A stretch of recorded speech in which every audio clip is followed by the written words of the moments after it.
Arrived, Gary.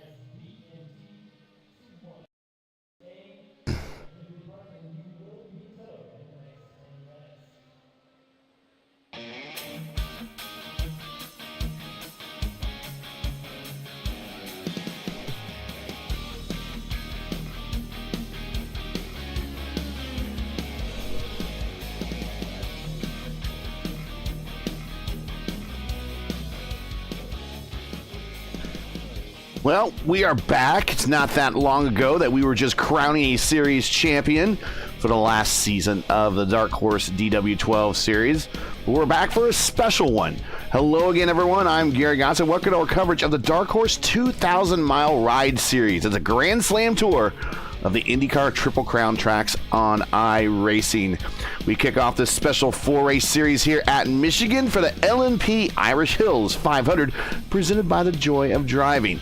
Now, he will be joining us probably here in a little bit, but it is the birthday of, actually a day after the birthday of the Catalyst Andrew Wood, so happy birthday to him. He's out celebrating with some friends. He might be joining us later tonight, but as I always do, if I need a good solid pinch hitter and someone that really understands oval racing and will probably call the winner at about the 100-mile mark when he discovers what everyone's fuel strategy is Kyle Clintworth. Clinty is here with me. He just got done with dinner, too. I appreciate you getting here so quickly. Welcome. This is the Dark Horse DW12 series. Thanks for having me, Gary. I'm so ready to watch these DW12s rip around the 2-mile high-banked oval here in the Irish Hills of Michigan. Brooklyn, Michigan, as it is. I've been to this track in real life. You can see great sight lines from everywhere in the stands, and hopefully our cameras today help the viewers at home see all the action around the racetrack. Yeah, this is actually one of the tracks that I've been to as well. Unfortunately, it was only a NASCAR race there, and Kurt Busch won. So, anyways, hey, Denny Hamlin won the NASCAR race I watched here, so we're 2 for 2 on villain wins. So. All right, well, qualifying is underway. Now, they are doing 2-lap average speed qualifying. Unfortunately, the overlay has really no way of tracking this. So we will do our best to set a starting lineup. It may not be accurate. We did, there's Mark Murphy out there turning some laps. I think he just completed his run. I did warn He was fast. Yes, he was. He is at the top of the list right now. I'll bring in what I think we have for times, and we'll just see how they line up. Yeah, Murphy at 228.4, Lovern with the 227.8, Teed with the 227.7. A lot of 227.7s from Lovern, Teed, Ramsey, Hobson, Peterson, and then we go to Reynolds with the 227.2, Bahutsky with the 226.1. And this is where the overlay gets weird, is then now we show Wheeler with the 227.4. Lining up ninth, so his average must be slotting him actually ninth, but his fastest lap was a 227.4. And again, I tried to get a special script done in time. My developer was not able to deliver on that, unfortunately. So we're just going to do our best, and I talked to the admins, and they've been pretty cool about this. So we're just going to line up and go racing here in about 4 minutes as other people get their runs done. There is the watchman Mark Cohn. He is out there. He is the benevolent sponsor of all these races.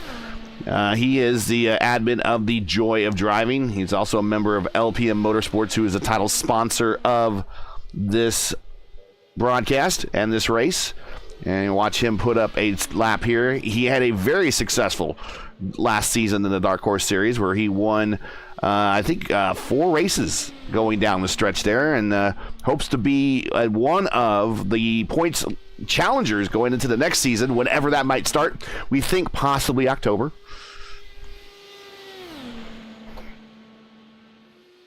And that's after this Grand Slam Super Series? Yes. Quadruple Crown? Yes.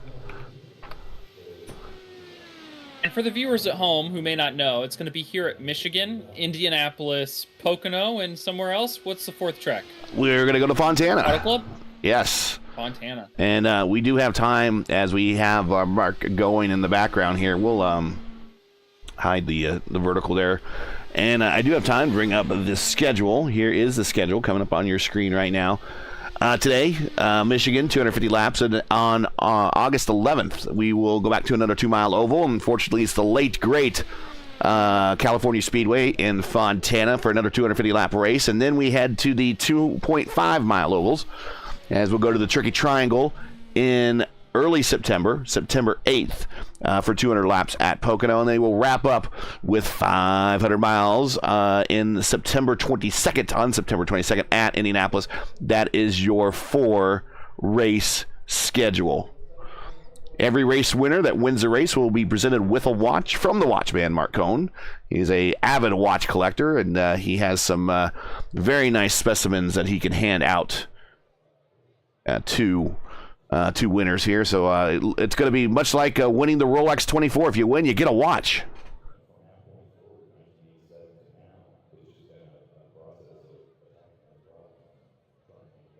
Still got a minute 50 left to play. Still showing the lineup as, and I'll bring up what we have, what we think is Murphy on the provisional pole, Wagner right in behind him, Stouffer, Cohn, Hysong. So we had a bunch of guys just join the 228 club. Murphy again with 228.4, Wagner with the 228.3, Stouffer with a 228.1, but there's Cohn there with a 228.228 or 288. So he must have had a slower average speed the slot in behind Stouffer. So what we're displaying is the fastest lap they did of that run, but we don't know the true story of really what happened here without that script working. We do have Jari Brubacher out there. We'll get the camera on him. There he is, JB.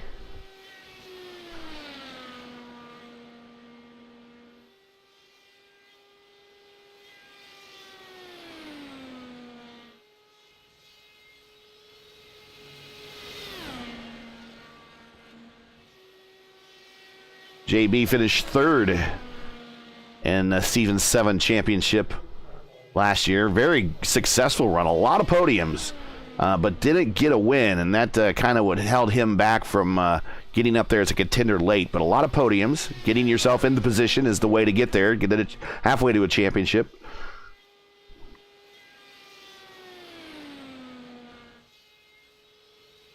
Down the backstretch into 3. High entrance, going down to the white line, looking to complete his laps here. Jari Brubacher. Putting it in the book for JB. Where does he slot in? And he comes in right as the timer goes 000. So I think we had a couple late runs there, and we might have a change at the top. I think Craig Forsyth might have snuck his way into the pole there. Seems like he just grabbed it. All right, so we are getting ready to go racing.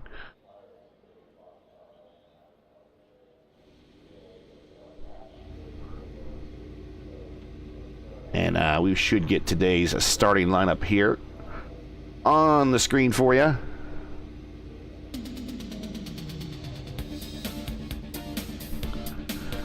And there you got it. Craig Forsyth sneaks in, getting that pole position over Murphy on the front row there. Row 2 is Matty Wagner and Stouffer. That is a teammate of Forsyth. So watch them team up together. There's Mark Cohn, the hostess with the mostest there. He's in row 3 with Hysong. On the outside of row 3. Inside of row 4, Gary Lovern. In the outside of row 4, we have Teed. And then back on row 5 is Ramsey and Hobson. Back in row 6 is Peterson and Reynolds. Row 7, Pahutsky and Jim Herrick. Row 8, Nick Wheeler, who we saw in our Thursday night exhibition race we had with the North America Sim Racing series. He's back there with Morales in the number 60. Brubacher slots in back in 9th. Fowler, we haven't seen him in a while, in 28. He's back in row 9 as well. And Hinton, Brandon Hinton there in row 10 as 19th fastest. Again, pretty typical here at Michigan. As long as you don't lose the draft, you're never really out of contention.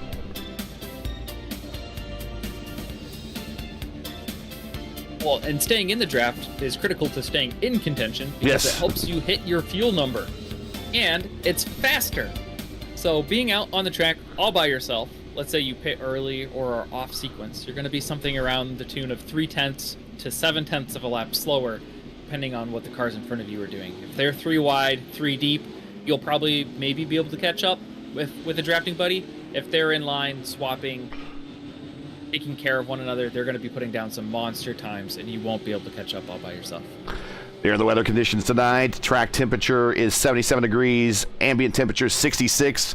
So you know what that means, folks. It is going to be a pack race. Stacked up. 4 wide, 4 deep. Let's see it.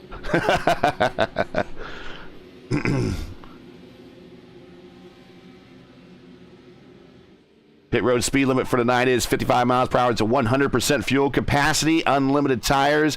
I believe they get 1 fast repair. That is a standard dark horse rule there. And most of the time, you don't see they don't see a lot of the drivers. In fact, I don't remember seeing any of the drivers when I've been broadcasting really see abuse that.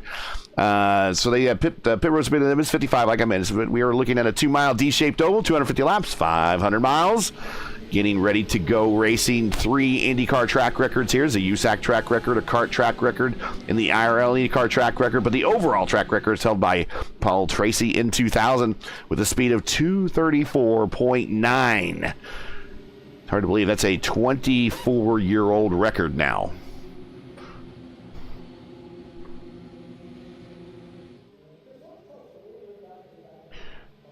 Getting ready to go green.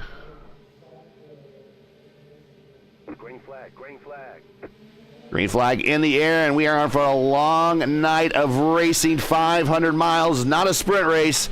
Let's see how these guys let these things shake out. We've seen in the past that trouble with tires have been the biggest issue with these cars. Let's see if that's fixed tonight with these cooler temperatures, as we're already 3 wide going into turn 1 and 2.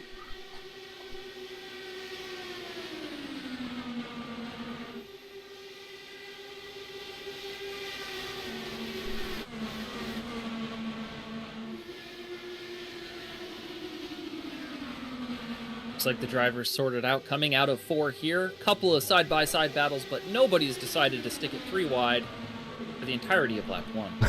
Except for the leaders. Except for the leaders, there we go. And Mark Cohn, the watchman, going right to the lead. Looking to save on shipping. Himself to watch instead of somewhere else. He's like, I like my collection.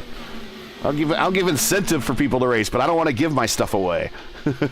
Matt Wagner way up high. Whoa, he's going to the back, and he's going to be joining him real quick. Yuri Brubacher, JB, evasive action to the high side, going into 1, 3 wide, boys. Not a lot of room.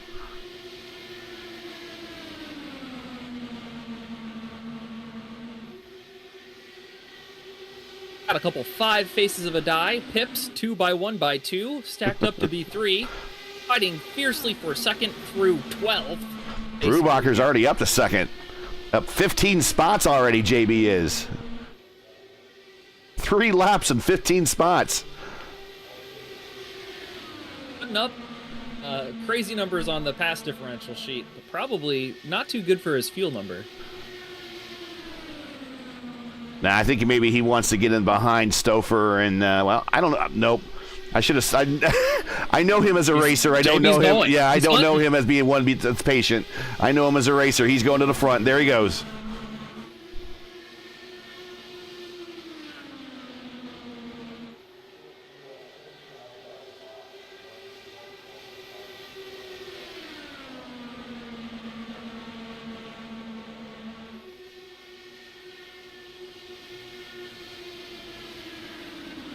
So we may soon see a couple of different strategies develop in the pack here. You may see some obvious fuel savers.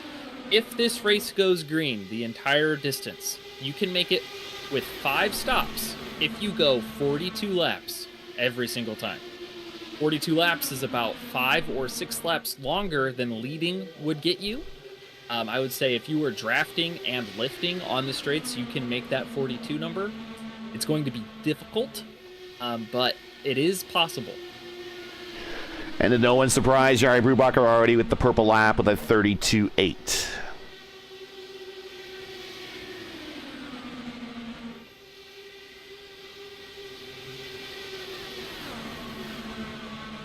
gap from first to last is under 2 seconds, Gary. Look at them fly around this mile. 2-mile oval.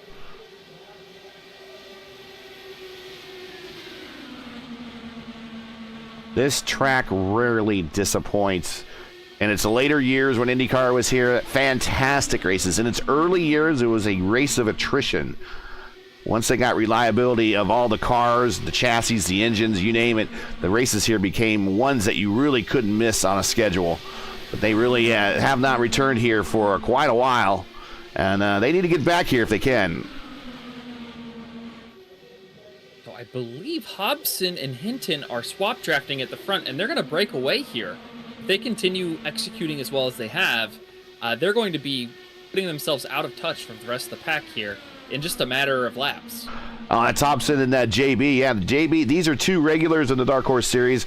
Raced with each other a number of times. Hobson and Brubacher, a number of close calls with victories last season, but didn't quite seal the deal. But they know each other, and they are working with each other, trying to get a bit of a gap back to Cone, about 4/10 back to Cone between those lead two.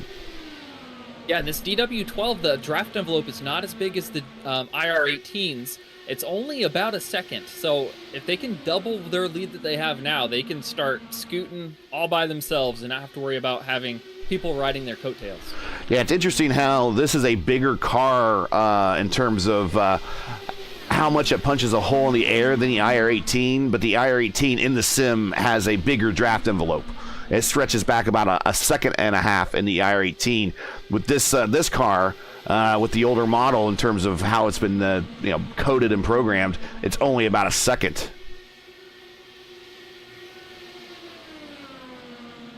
Owen, Teed, and Stouffer have all fallen in line single file, trying to play nice here to keep the draft of those first two on the rest of the pack.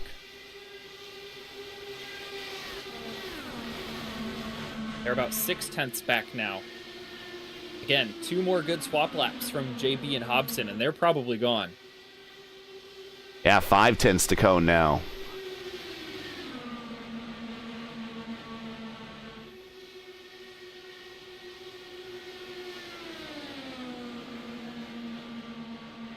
JB last season 1 pole.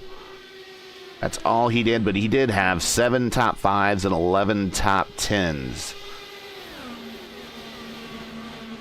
He gets stabilized here at just about half a second. They didn't lose any time that lap, the rest of the pack. AJ Hobson, 1 of top 5, 2 top 10s last season in the series. Yep, and then they failed to execute the swap there cleanly on the front stretch, and the rest of the pack is right back and then on. Cone's right back in. There they are, 2/10, now 1/10. Cone going out wide. Not sure why he decided to go out wide. Decided maybe he just needs some clean air. Maybe he wants to cycle to the back. That might be what he's trying to do. He just came over comms and said, "Pass me high, everybody, pass me high." So this is looking to work with the teammate. Yeah, this is one of those planned moves.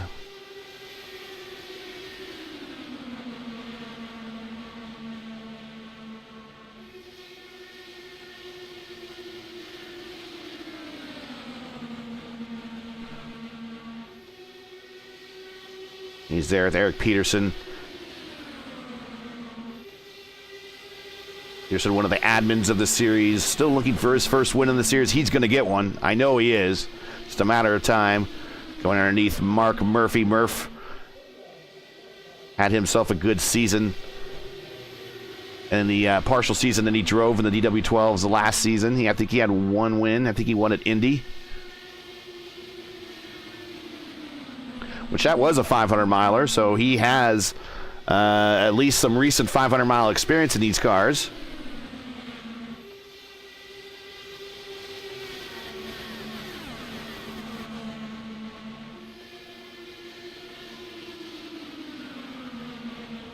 We put a watch bounty on most laps led. Sorry, Eric Schaus won the race at Indy. I'm sorry about that. I have to go back and look. I know Murph won. Yeah, he won at they went to Motegi.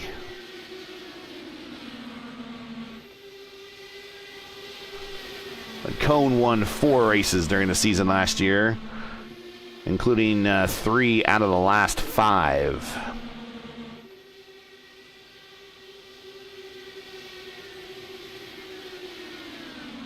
Take a look back up to the front with Hobson now with Teed. JB moving back a spot. Probably thinking that now is a good time to save.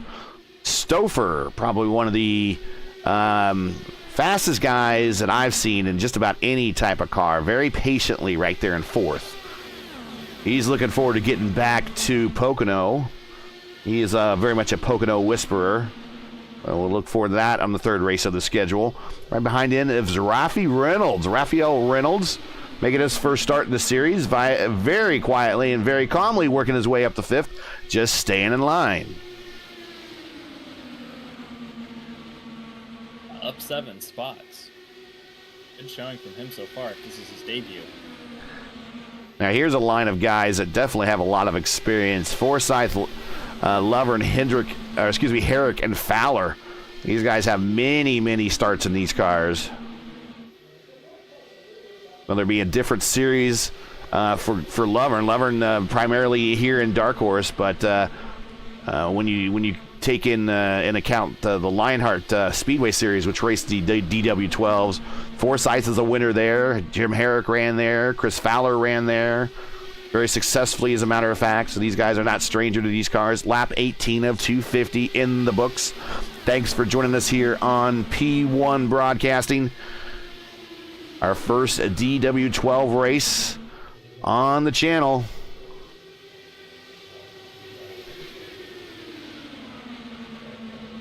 If you're enjoying the coverage, please do us a solid. Make sure, if you respect the stream, make sure you support us by subscribing. That's the biggest thing we do. We are a new channel. We're old hands at doing this. We're the old voices. We've done this before. Just start a new channel.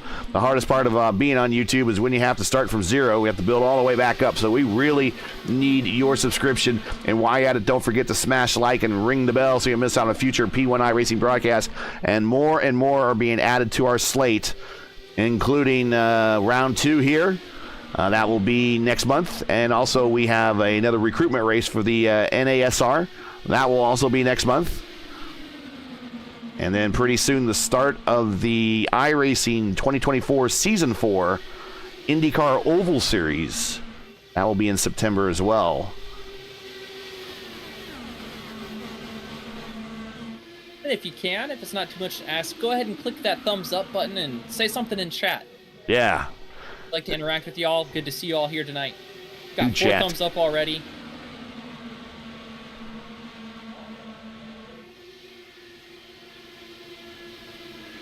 Everybody's being everyone's being behaved, though. Yeah, go ahead. No, well behaved, everyone. I was actually going to say the opposite, Gary. We're starting to see them fan out in the corners to try to save their tires. While they're staying in line to hit the fuel number, I think, to hit that 42 lap number, which is going to be difficult. Well, they're halfway through a run. If that's the case, we're at 21 right now. I think JB is going to be a little hard pressed to hit that 42, but everyone else here, I think, is just making sure that their tires will last the distance to get to that fuel number, because I hear a lot of cars at partial throttle, and some of them are bored of it. I think that is, who is it? Splitting them 3 wide everywhere. It's Nick Wheeler. Let's take a look. Let's ride along with Nick.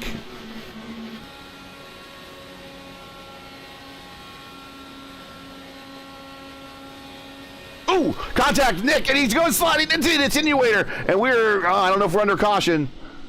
Oh, wow. He had contact with Rafi Reynolds. I'm not sure if Rafi didn't see him there, or they were just going for the same bit of draft.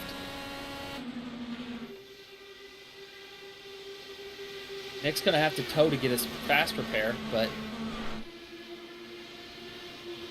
man, punished for trying to move and carve up through the pack. Giving us something exciting to shout about, and Rafi decided to put an end to that. Yeah, let's take a look here. We'll watch. He was down low. And yeah, Rafi just came down on him. Wasn't aware of spatial awareness of what was underneath him, and he just came down and made contact.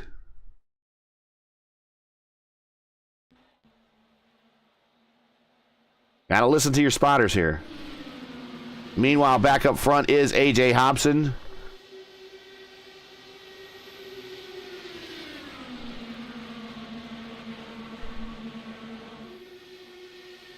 Splitting Gary Lovern 3 wide here. Raffy Reynolds and I believe Jim Herrick. Yeah, Jim Herrick sneaking up to the top, getting on by. Move Herrick up into the top 5. Lovern follows him. Follows in line here. And Herrick has a teammate just below him and behind him. That's Stouffer. Now we're down. Stouffer all by himself on the bottom. He's going to slot up. Nope, he's not going to. Fowler gets the into the hole before really Stouffer has a chance to float up into it. But also he is all by himself. And yeah. Go ahead, Gary. He's also going to be joined by other teammates here. He's got Devin Ramsey there in a 40 car, as well as Craig Forsyth joining him. So he's going to have some teammates here shortly, some wingmen to help him out. Very middle of the pack, though. Seems to be settling down, though, after we've lost one car due to an incident. Although Nick might be back on the track, I think. Is indeed. He just ran his first full lap out of the pits. Now, the good news for Nick, if there's a caution now, he's going to be, obviously, he'll stay out, get the wave around, and get one of his laps back. And also, they do have the lucky dog enabled in this league as well, so he would be able to get at least, in one way or another, one of his laps back if there would be a caution right now. Yeah, the lucky dog would be even better for him. He would get to wave around and be on the same fuel strategy as everyone else.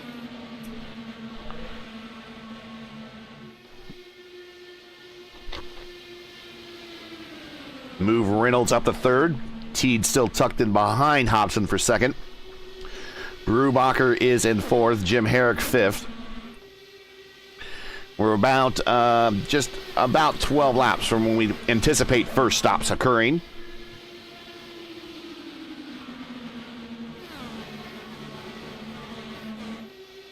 Obviously, every lap you can go further than 42 means you can go harder on the remaining runs in the race. So if you can stretch it to 43, you only have to go 41 at the end. If you can do 43 2 times, then you only have to go 40 at the end. Every time you do an extra lap, that's one less lap you have to do at the end of the race, which is just harder, faster that you can run there when its pay window opens. And there is a very 3 wide action in the back. Yeah, look at that. Mark Murphy deciding to go 3 wide, or at least getting involved in an action that went 3 wide. Now they've kind of settled it down a little bit. Here's Mark to the bottom. Bump drafting. That was Forsyth.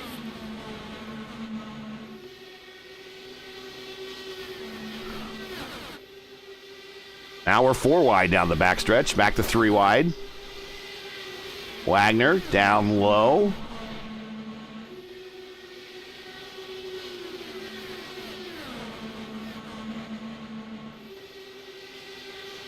Mark Cohn with the new fast lap that time by 32.299. 32.299. That is going to be then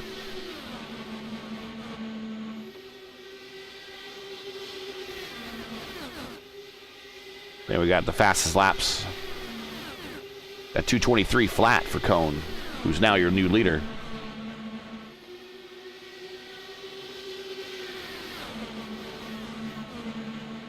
I think we're fixing to have some elbows out racing here at the front, Gary. Yeah, I think some people decided it was time to go, and all of a sudden it looks like the final lap of a fixed oval series race here. We are 4 wide in the turn 4, or turn 1.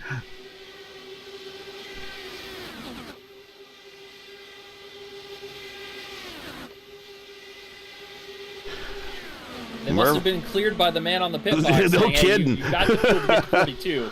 Hammer down, boys.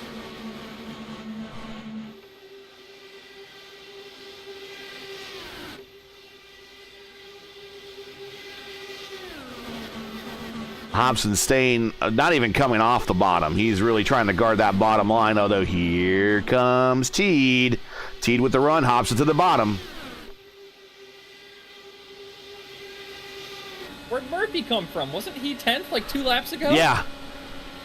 He went to the bottom, passed a bunch of cars, and went to the top and passed the rest. So watch, you're going to see, this is Hobson right here. He is not going to come off the bottom at all. He's actually going to arc into the corner. And then, so he goes up high, and then he'll come back down low here. Teed sees the bottom, but then as soon as on the corner exit, he goes right to the bottom, kind of closes off to the white line. Teed is not really challenging. You can even hear him kind of throttle back a little bit.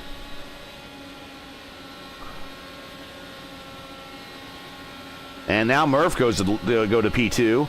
We're going to take a look on the outside of Hobson. He's going to lead this lap. Oh, yeah, he did. By 3/1000ths of a second. Now they're looking 3 wide. Here comes Raffy Reynolds on the outside. JB's going to have a monster run. Oh, he lifted. Come on, JB, push it 4.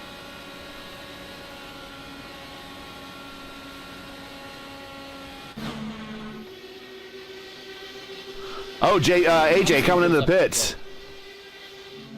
Yeah, he's been leading for quite a while, so he's not going to try for that 42 number at all. He's going 35 full push the rest of the race. Gotta get the camera on him. There he is. So he is a little early, about 6 laps, but he hits his mark, got safely to pit road, and it looks like he Murphy is getting... and Cone are coming in. Okay, so again, some of these guys early. Oh, with Wagner. Oh no! Trouble the pit road. A little bit of a kiss there, a little kiss collision between Cone and Wagner. They'll probably have to execute the fast repair a lot earlier than they want to. I don't see any damage, but there might be something slight. That's not going to be good for Mark, because Mark's going to be done in a way and be away from their draft. Yeah, Wagner got a little bit of damage. I think Cone got away scot-free. Yeah, and there's the way to get that wing repaired for Wagner. That's going to cost them. That's 5 seconds. It doesn't seem like long, but it's forever in these cars. They're going to go a lap down. Mark should be able to tack on to the backside, and there's AJ. So AJ's going to beat him out. Murphy did not get down to pit road speed aggressively. I think that's what caused the stack up behind him between Wagner and Cone. High Song coming to pit road. More takers. High Song and Hinton. Reynolds is now your leader. So now, I mean, he's our new leader. He's worked his way up to the front. Unfortunately, had that incident with Wheeler. So very early on in your first Dark Horse race, and a lot of series regulars are racing around a new guy that's already made contact with another car. How does that impact how you race around a guy that you don't really know, but you know that he's already caused contact? Oh, and did he speed? Gonna be close. I haven't heard anything come over comms yet. Jim Herrick seems to be the only one live for 42.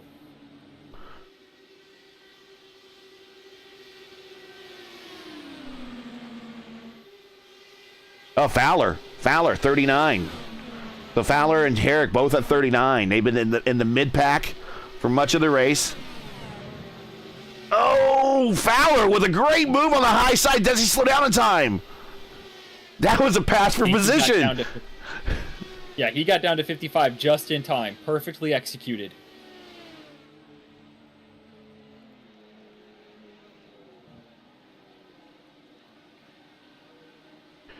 So no one's been able to get to that 42 number. They got close. They did have to run one extra pace lap. True. A pace lap is probably half as much fuel as a green flag lap, probably a quarter as much usually. And they had to do a get up to speed lap, which is also worse for fuel economy. Yeah. It will be difficult, really, really hard to get the 42 number. But they did make 41 this time. If they can make 43 on the next 2 runs, they'll be back to where they need to be. And the only 2 live for that, again, are Herrick and Fowler, the the 028 and the 40. And Fowler has cycled out to P2, although he's in the middle of a hornet's nest, 4 wide. Now 3 wide, three cars, a single row, 3 cars deep, just past them on the high side freight train. And they're going to be joined by Craig Forsyth here in just a moment. But looked like Fowler came out second until the cars caught him on racetrack. It was how quickly he got down to pit road speed, gained him so much track position. AJ Hobson is on an island, in first place, getting terrible fuel economy, but he doesn't care. They're getting smaller in his mirror, and he's driving away. Yeah, he has a 1.8 second lead over Murph.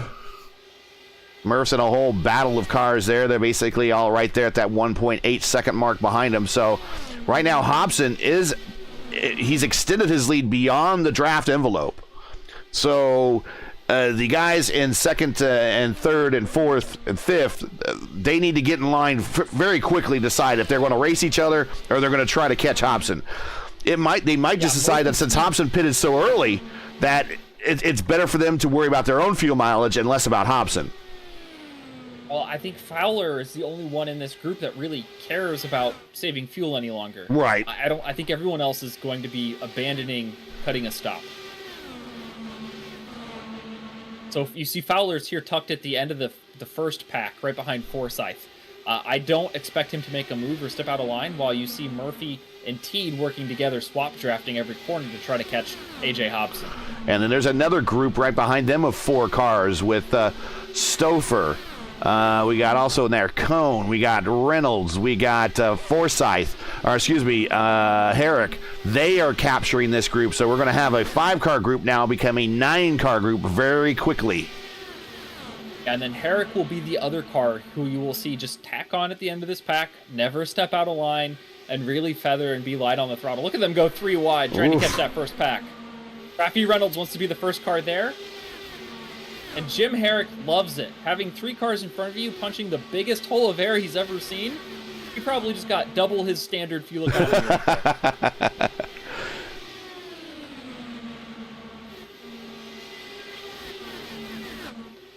46 of 250. Thank you very much for joining us.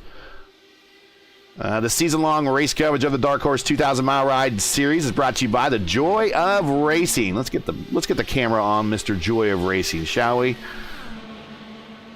There he is, Mark Cohn in that Tom Sneva throwback there. So getting back to shuffling this deck of cards back into order, you have the leader on one island, then 2 large packs, and then Matt Wagner and Nick Wheeler running around the track by themselves, by their lonesome. Matt because he had to replace his front wing, and Wheeler because he had contact with Rafi Reynolds earlier. Yeah, but Wheeler got a lap back, and that's a big thing for Wheeler. He got a lap back, so if he gets a caution, he'll get that lap. He'll get the lucky dog, and we'll be right back with these guys again. Well, so he pit on lap 23 when he had that incident, and he got the lap back because everyone else pitted. Yep, and he was out. Yep. So he's got about 16 more laps before he needs to pit again. So if he can get a yellow here in the next 20 laps or so, he'll be able to get the lucky dog, get back on the lead lap, and be right on pace with everyone else. I do want to thank Mark Cohn for... The second pack is trying to give it to him. Well, let's go back to there. There it is. I do want to thank Mark Cohn and for sponsoring Looking for Entertainment sim racing content. Look no further than the Joy of Racing channel. Follow Mark Cohn's racing escapades as he battles for wins, which he gets a lot of. Avoids wrecks with, as he says, cat-like reflexes, all the while providing commentary sure to make you laugh, cry, or both. Follow along by subscribing to the Joy of Driving channel on YouTube or like his Facebook page at The Joy of Driving. I want to thank him for sponsoring the 2,000-mile ride all season long here between now and Indianapolis. And we're watching this other pack in the back. This is the third pack, I guess, which is Peterson, Ramsey, Lovern, Hinton, and Highsong, among others in this group.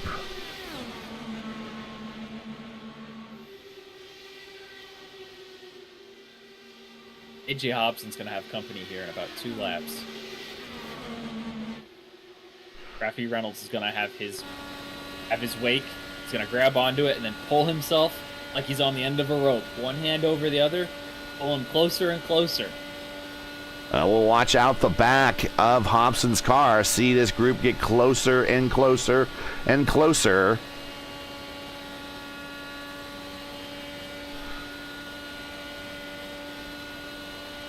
I see, Gary, a lot of times you ask me whether or not I'm a proponent or a fan of the dragon or snaking to break the draft. In this instance, Hobson should not do it. What is happening will be inevitable. He will only get caught faster if he snakes from this far out. Yeah, I agree with you there. I definitely agree with you there. 100 miles down, 400 miles to go. I think when you do, and I certainly when I race people at Pocono, I see them do the snake, especially down the front straight or the dragon. I prefer the snake. The dragon seems to be some... Oh, Hobson blinked out there for a moment. The dragon is something that I guess for Viking purposes, I'm guessing because of Ericsson. But we go back to doing the snake. I think when you do that down the straightaway, you're also scrubbing off speed. Just a little. It depends. Like, Pocono's front stretch is so flat, same with Indianapolis, is that it doesn't cost you that much. It costs you much, much more when the straightaway you're swerving on is banked. Michigan's backstretch is banked just a little, but the front stretch is banked a lot. Yeah. Yep. And if you're weaving back and forth on that, you're going uphill whenever you're turning back to the right. That kills your momentum.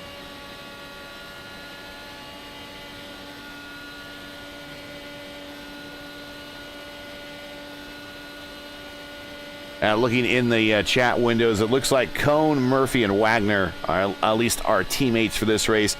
Stouffer, Forsyth, Ramsey, and Herrick, all the 4D squad. And then they have a bunch of guys in the just classified as Dark Horse Racing, which is Hobson, Teed, Peterson, Heisong, and Reynolds.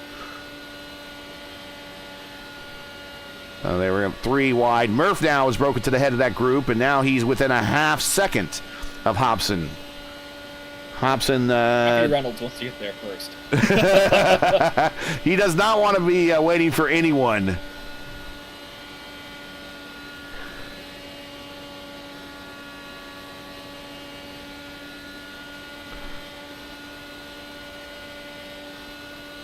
Here they are. And there they go.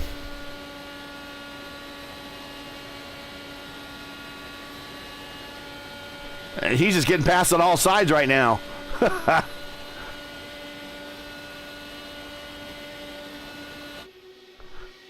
Oh, Murph. Little wiggle there.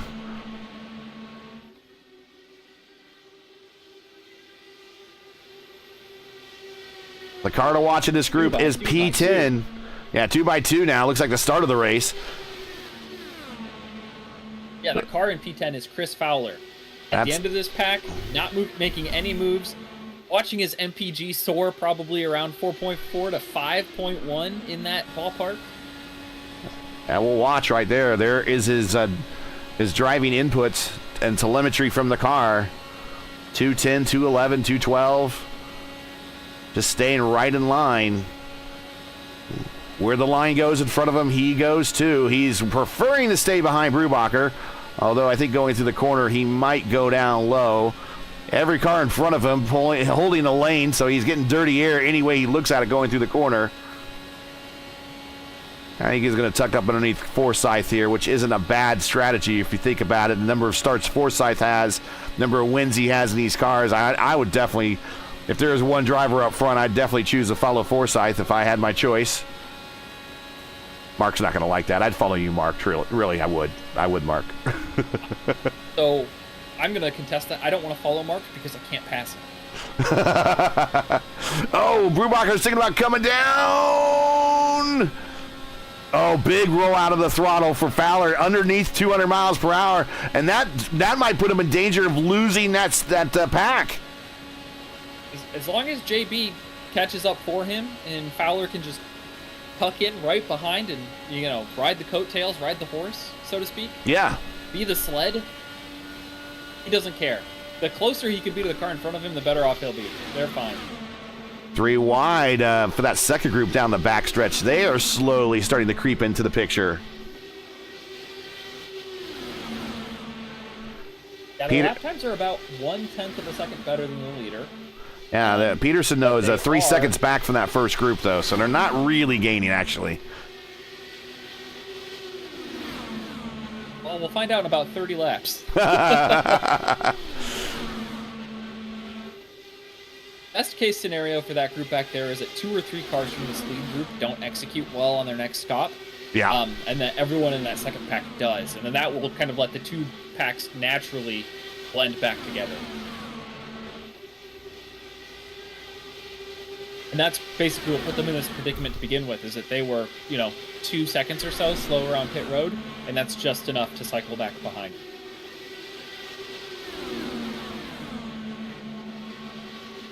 What you need to look out for is not compounding that issue, knowing that you're behind and pushing the envelope either on entry and exit, either speeding coming in on pit road with the limiter, taking it off too soon, or spinning, trying to get onto the track fast. Oh, yeah. This flat is slick and dangerous. The apron is unforgiving.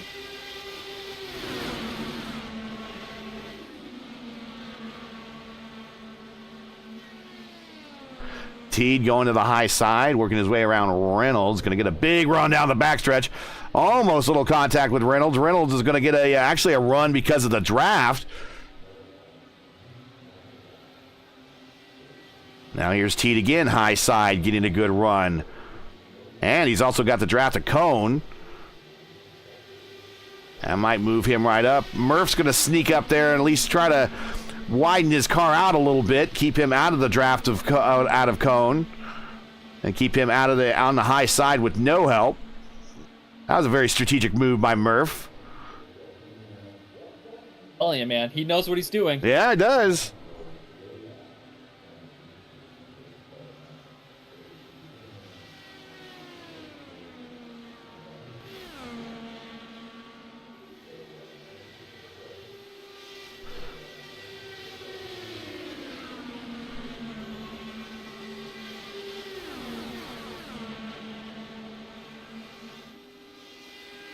Here comes that group down the backstretch. Check out the turbulence of this camera when they go by. Well, they might not. Now that they're so low on the racetrack, we'll see. Yeah, they're not out by the camera, so not a lot of turbulence there. There's a turbulence for that second group. I heard you. That's right, guys. You gotta make me look good. I'm trying to make you guys look good. Yeah, no Instagram or Snapchat filters to make them super handsome or anything like that.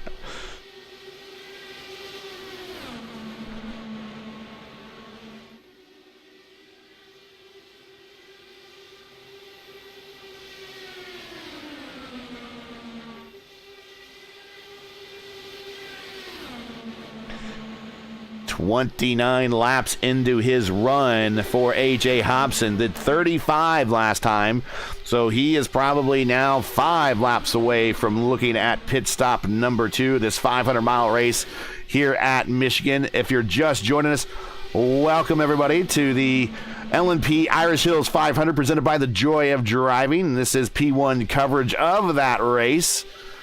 Right now, we are 66th lap into a scheduled 250-lap race. Make sure to smash the like button and subscribe to the channel so you don't miss out on the next one.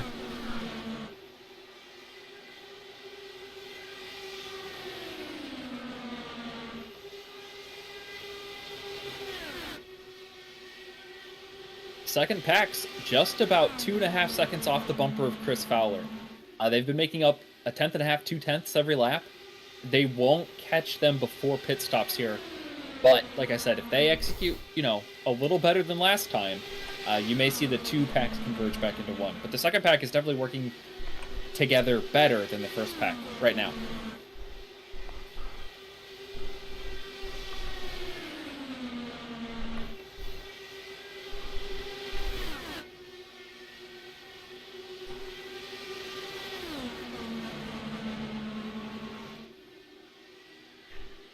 Get the field for you here, the rundown. Tops in the leader. Has been he's been up there all day. 47 of 68 laps.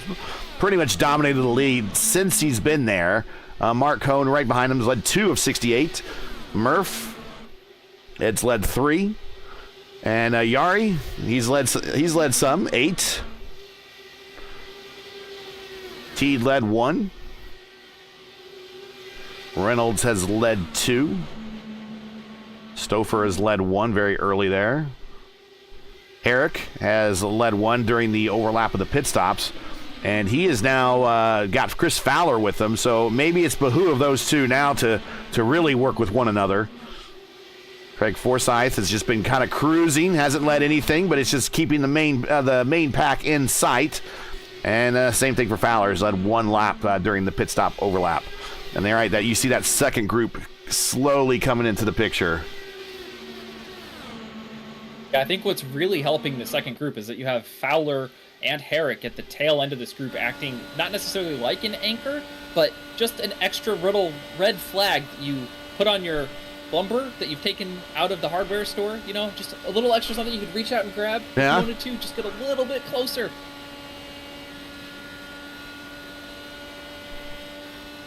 They have no interest in running full throttle too wide up with the leaders, right? They're just going to stay in line. But this group, hang out. The group behind him, though, needs to run full rich, full wide in order to catch them. And there we see, I mean, they're now down to 1.7. So very, very shortly, they're there. And Ramsey and Peterson are working together. There it is, 3 wide of the lead. Let's get it back up to the front. And they're going 3 wide because Hobson coming did in. Not call out the pit. No, he did not, and he has done 35 laps again, so he seems to be on a pretty predictable schedule since he's been leading so much. Coming to pit road, this is stop number 2 for AJ, and that Fuzzy's Vodka throwback livery to Ed Carpenter, and of course he wears the AJ Foyt coyote orange helmet that says AJ on the side. Gets into his stall, skids in there, stops, getting new rubber and full tank of fuel. Down and away. Not a bad stop. 9.4, really. Murphy in this lap, but Cone and JB had contact down the backstretch. They banged fenders, trying to sort out who was going to get to pit this lap. Here we see Cone and Murphy. And again, they went 39 laps in their first set. They're only going to go 33 this time. I think they saw how well Hobson got in and out with a lighter pit Oh, road. Wagner is missing. No, I thought Wagner might be missing some body work, but he is in. This should be a quicker stop for him. Last time was a new nose. And he's down and away. Teed is your leader now. Actually, Reynolds is your leader. That he's coming. Yeah.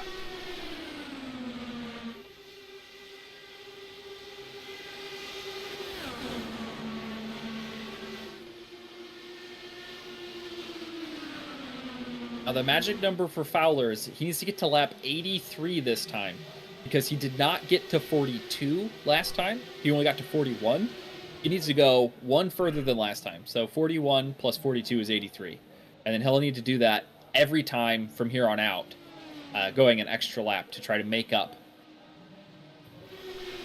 Well, let's watch this battle. The guys that we know that went the furthest last time, it was Fowler and Herrick. Both went 40 laps. No one else went 40. So we'll watch these guys as they're in this group. And they like the fact that these other guys haven't peeled off in front of them. That's just helping them. Not only that, but they've got Cone and Murphy not too far back. So if everyone else in front peels off, they could just slot in right behind some cars that have already pit. Bonus mileage.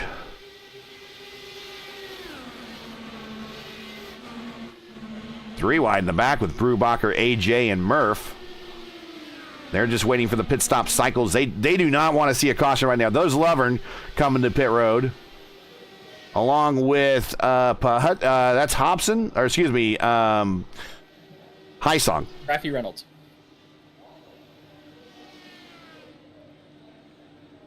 Yeah, that's Hinton back there as well. Reynolds on pit road. He's coming to his stall, just stopping now. Teed's still going. Or Teed is, I think Teed is on pit road now. Stouffer, your leader. Eric now moves up to second. Just going to stay in. Right now, it's at 3 4D cars, 1, 2, and 3, all in line. Stouffer went 39 laps on his last stint. Does he go 39 this time? Is he able to save a little bit more? Can maybe he catch up to his team owner, Herrick? Herrick going low. That might be his call, that he either wants to go to the lead or wants to go to pit road. He wants to go to the lead. Maybe want to get credit for a lap lead here. Are there bonus points paid? I don't think I would want to lead if I was him, but he's doing it. The guy that's really the smartest one here is just, again, Fowler, just hanging on. If I were in this race, I would look just like that green car. I would be behind everyone else, cruising, just trying to save fuel.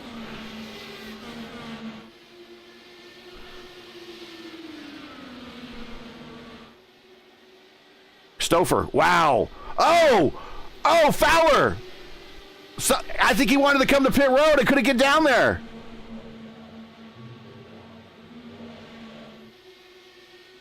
Is he out of gas? No, he's not.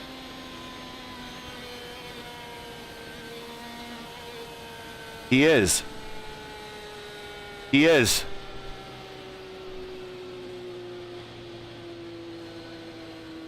Oh man, he must have missed his number badly then.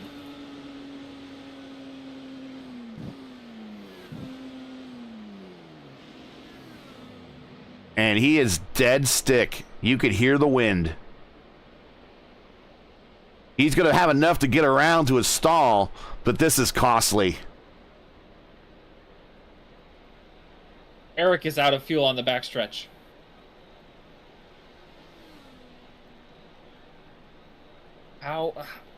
I'm struggling to understand how their mileage was so much worse on the second stint than the first one. Herrick, same thing. Stint, they also had to. Yep. It just must have been the lack of 3 wide in front of them, because everyone was all single file. And he is dead stick too.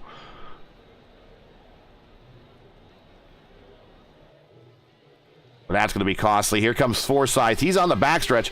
Herrick is your leader, but he's going to give up the lead here momentarily to Cone once Cone passes. And Cone's going to have himself a second lead over JB, who's worked his way up to second.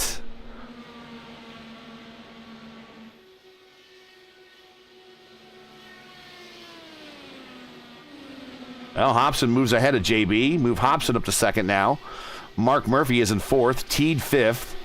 Herrick falling back to 16th, but he's back under his own power. Fowler, same way, but costly for the 40 and the 28. They are going to I don't know how they're going to recover from this one, as Chris Fowler trying now to stay on the lead lap. That is unrecoverable. I have no idea how they missed their number that badly there. I think Fowler started to realize that he didn't have enough to get back around, and that's why he tried to commit. But ultimately, slowing down to try to make pit road cost him just as much as if he had gotten a penalty.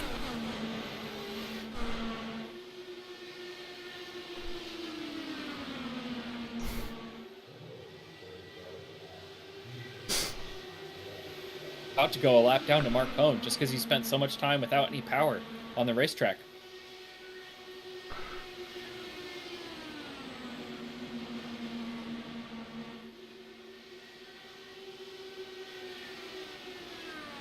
And Herrick's even straight away behind Matt Wagner, who ran the whole last run without a front, without the pack because he had lost his front wing on the preceding stop. Last time Dark Horse visited here, the winner was Craig Forsyth. He swept the weekend, got the pole, got the win. Last time we were at a similar track than this, which was Auto Club Speedway, or California Speedway as I prefer to call it. Mark Cone won that race, a 250-mile affair, round 11 of last season. So Cone definitely knows how to get the mileage to work a way around these 2-mile overs. JB going down low on AJ to get the position. And we're about to have a 5-car scrap for the lead, And I think mileage is out the window now, Gary. No one's going to be trying to save. I think it's full push from here to the end. The two savers didn't save enough. Yeah, the guys that went the longest on that stint. Forsyth, 41 laps. Stouffer, 40 laps. And Herrick and Fowler both went 40 and 41 laps for Herrick and 40 for Fowler, but they both did it dead stick. Forsyth and Stouffer did it with fuel still left in the tank. So I think now, if you're saying that it's full throttle, if there's no fuel saving, I believe the last stops, though, might be an advantage for Stouffer and Forsyth because it's going to be a short fill. Yeah, just a couple of seconds there could make the difference. But I think Forsyth has lost touch with that lead pack.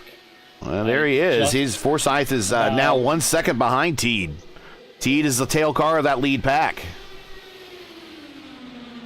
He and Stouffer, though, are working together, though, and I think they will be able to swap up to them.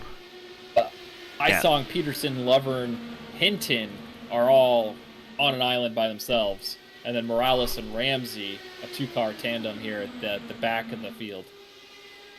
Same with Patutsky and Wagner. They're working together as well.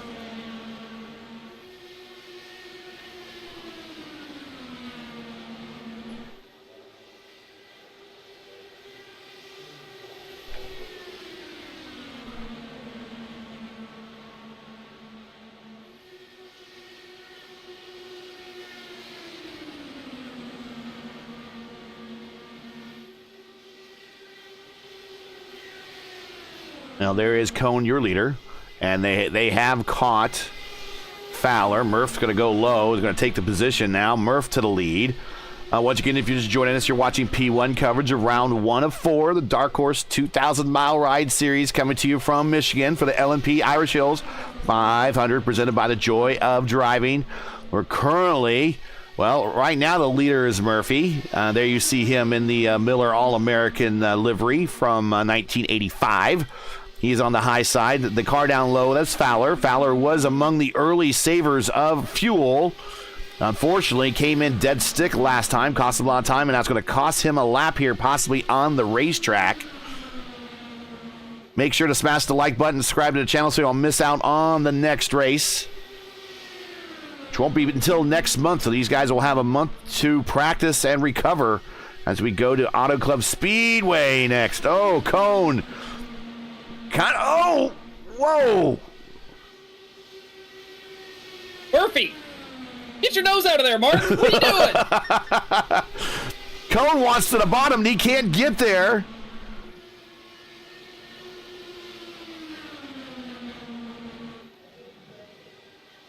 Oh, Murphy wants to lead badly. Look at him go. Splitting them 3 wide.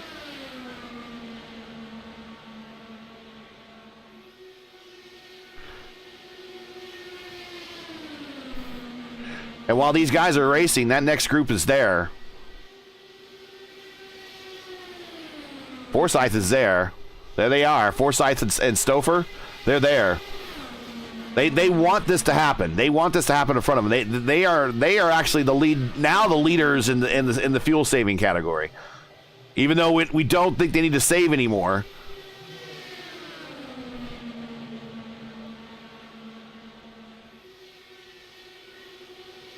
Now, a couple things that may have got lost in the shuffle is that Rafi Reynolds got a pit infraction penalty, so he's now also 1 lap down with Nick Wheeler. What would be the best possible outcome for Wheeler and Reynolds is that Fowler is somehow at the head of this pack like he is now. A caution happens. Reynolds will get the lucky dog, and then Wheeler will wave. And Wheeler's has got to hope for another quick yellow back-to-back. Yeah. There's a bit of a battle in the next group behind. Here's Morales and Ramsey. This is a battle for 12th. They're swapping the lead back and forth, trying to catch the group of Hinton, Lovern, Hysong, and Peterson.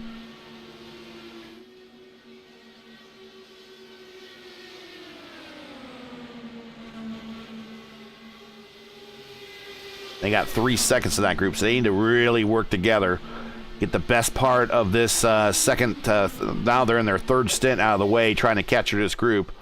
Meanwhile, back up front, it is still Chris Fowler on the tail end of the lead lap in 17th. That's leading this group. Murph is in second on the racetrack, a leader on the timing sheet. He is first. JB is second. AJ flickering out there, but he's back. Yes, connection's a little fuzzy. Ha ha ha ha ha.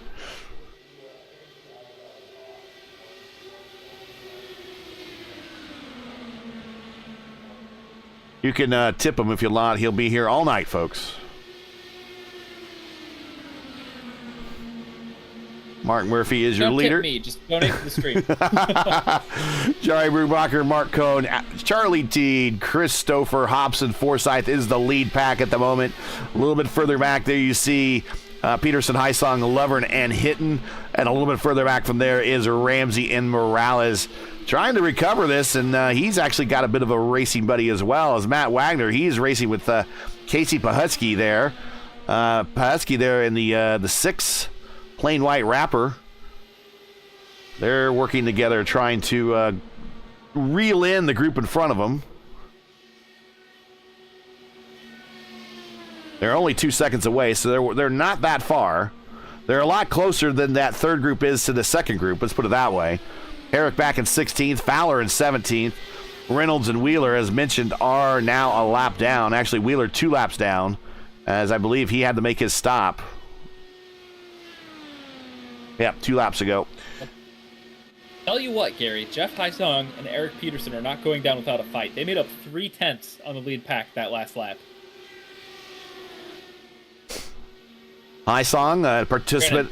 Hysong is a participant in the Lionheart Series when they race the DW12s, so he knows this car very well and very scrappy, working with Peterson. And yes, they are running that group down. That's because I think Murph is content for whatever reason just ride behind Chris Fowler. Like, they're not swapping, and Hysong and Peterson are. That's the 3/10 difference. Well, I think Murph's doing the best thing, because I think knowing Chris that he might just try to race to stay on the lead lap and might invite an incident or two to something to happen in there. It's a high percentage move. Just stay behind and let the Fowler punch a hole there. Coming to lap 100 at the 200-mile mark. I mean, the worst that happens, right, is you just invite 4 more cars to the lead pack. So you go from a 7-car lead pack to an 11-car lead pack. That doesn't really hurt Mark at all. Whereas saving fuel to have a short fill at the end and inviting no opportunity for contact. Oh, there it is! And there's a caution. And it is Fowler. Oh, and Lovern got caught in it.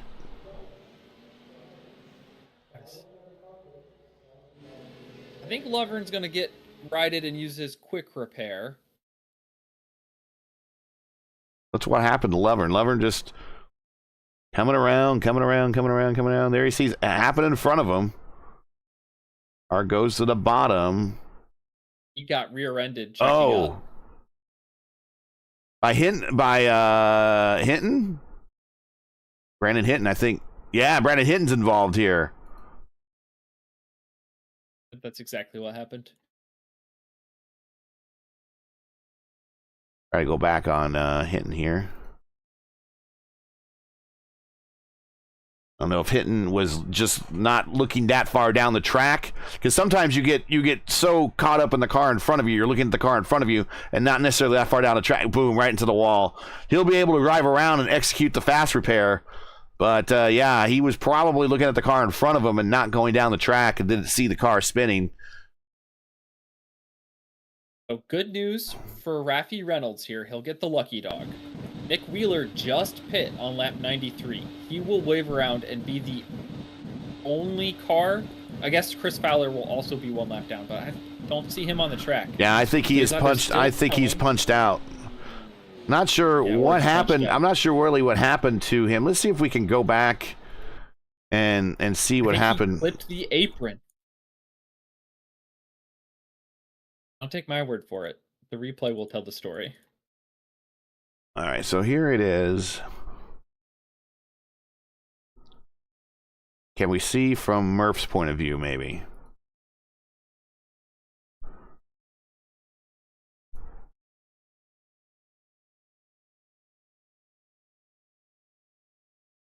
And that's just hard racing, trying to stay ahead. And, well, yeah. Yeah. Okay.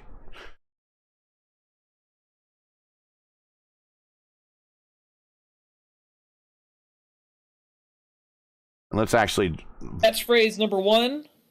Apron bad. Let's watch him. He's going down the back straight, going into 3. So he's right down on the white line, trying to protect his position. Comes out a little wide to give him a room to arc. And he gets down, and the car really just wanted to go down to the bottom this time, and there it goes. He caught it a couple times. It just couldn't. And right in front of Murph. Oh, AJ just missed it. All the other cars go underneath him.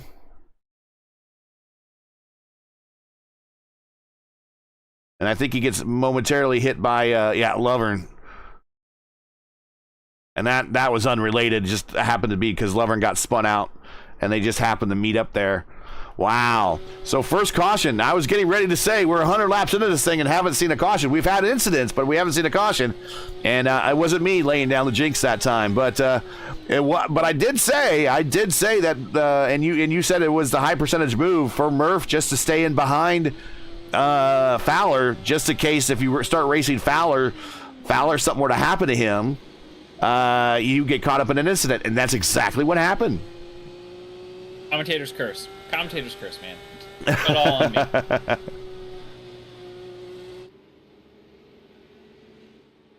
JB had a connection issue and has pulled his car off the racetrack. Oh, that's one of the leaders. So everyone has hit pit road, but we now know everyone is good for at least the next 35 to 40 laps, we think. Most everyone was in the starting to get into that early window for the next pit stop. The car that had the best mileage, looking on that set, was Forsyth. He was only 21 laps into his stint, but Hobson was 30, Cone was 29, Murphy was 29.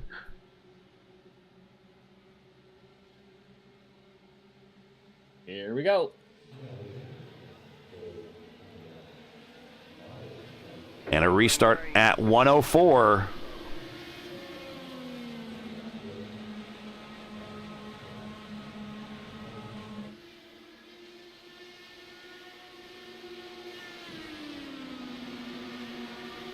This should be full bore, flat out racing. There's no opportunity to cut a stop by saving.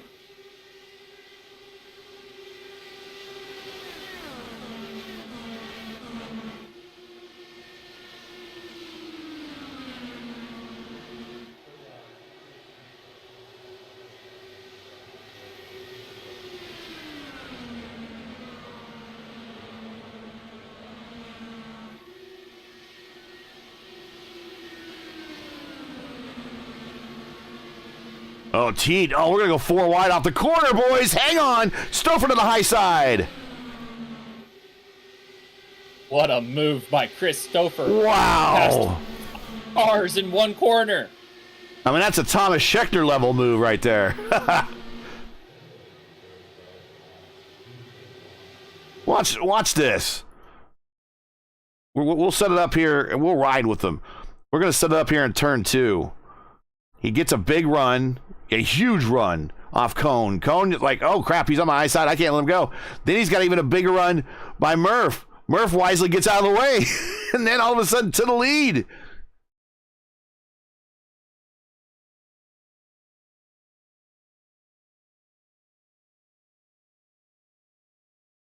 I think it was the 4D racewear gloves to let him make that move.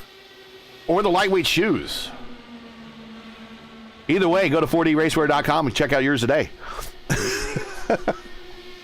Proud. Hey, they've been great not providers, but just supporters of us at the old channel. When I thank them for being a sponsor for the Dark Horse next season coming up.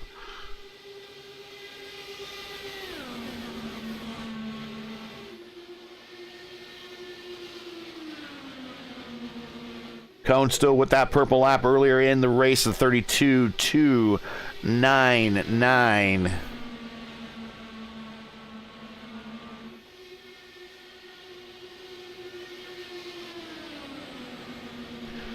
Well, this lead group has some new players in it that we haven't seen in the lead group yet today. Going back beyond Cone, we got Highsong now finally joining this group. Peterson back up in this group, and Brandon Hinton. I believe this is his first start in the series. Double check that.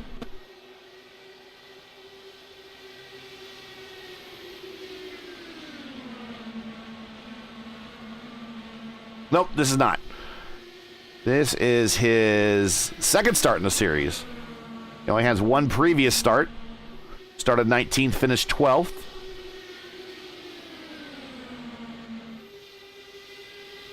Don't look now, but Nick Wheeler is making moves and cutting his way up through the second pack. I have a feeling he wants to unlap himself the hard way. Well, fortunate for him, he had a fast repair, and also fortunate for him, this is a long, long race.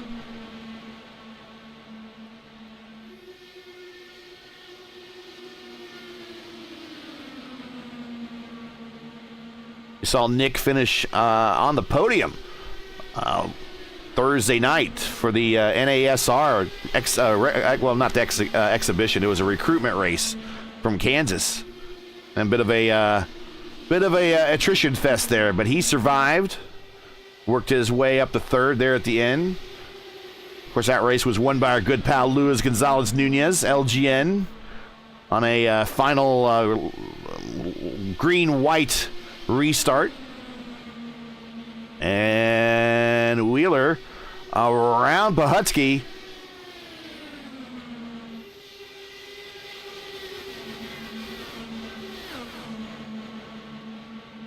Meanwhile, back up front, Stouffer is your leader. Hobson now second.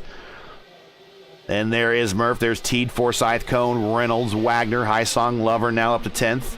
Hinton back to 12th. That lead pack's been kind of joined by a couple more cars. Let's watch Highsong on the bottom there. He is on the bottom right now, 3 wide, coming off of 2. Looking to get more, going into 3 on the bottom.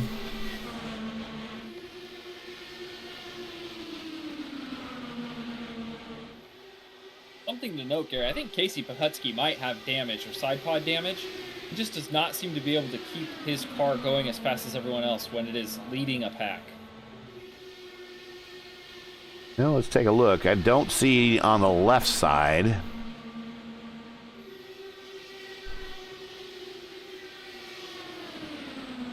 Maybe he just had a bad run a couple laps in a row, but he and Wheeler could not catch the front group when they seemed to be right behind them. Oh, you know what I was seeing?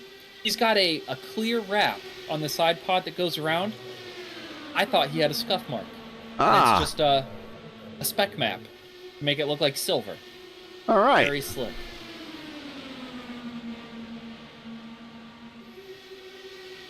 Well, look who's our leader now. After having that incident on pit road, Matty Wagner now your leader. He finished second in the championship. The Schaus not in today's race. Probably want to enjoy that championship just a little bit longer before getting in one of these cars again, fighting it out. Wagner also in the running for the ISRA Xfinity Series title, which we will reach the penultimate round on Monday night, 9:35 p.m. Eastern on FTN. You check it out on YouTube there. It's just type in FTN Broadcasting. Foxtrot Tango November FTN. And check us out. That'll be our penultimate race at Homestead. And that'll be me and Mark Murphy, who's in P2, in the booth for that one. You're telling me P2 is going to be on P1? Yeah, that's right. Well, P1 on FTN.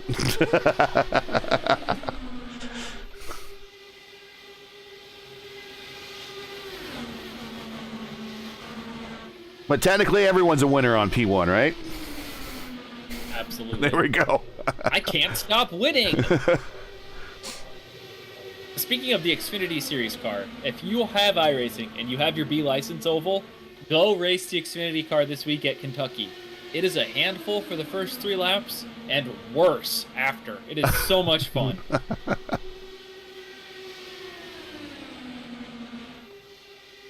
I got a P1 promo car painted up just recently. For if you want to check it out. I'll race that paint. All right. Since I flamed out in the pro qualifier last Thursday, my iRating doesn't matter anymore. So I'm just racing everything on. You did a good job, all things considered. Maybe I'll keep my iRating big enough to try again at Gateway, but You were one of the biggest gainers there. Not the biggest gainer, but one of the biggest gainers, weren't you? in the first run, yeah, I had gained 7 spots, and then I did not pit under the first yellow like I should have, and that doomed me to get. I was the last car on old tires. I was in really rough shape because all those guys did the overcut at the end, and I lost 10 spots after I had worked so hard to pass 7 guys at the start of the race. So. We're talking about the Butt Cooker IndyCar Pro Series Thursday nights. Ooh, Gary, that car looks sick. You like that? Love it. I'm running it.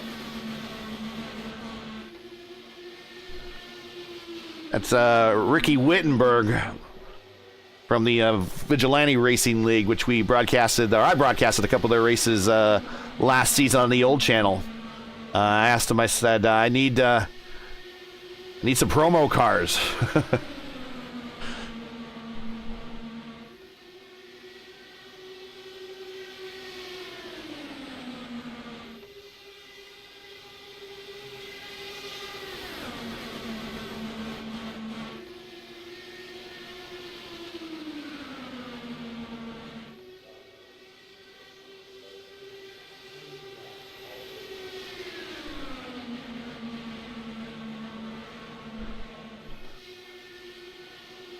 Everyone's kind of now just settling back in the line, just realizing that's a long way to go. Coming to the halfway point here in about 4 laps. 250-mile mark.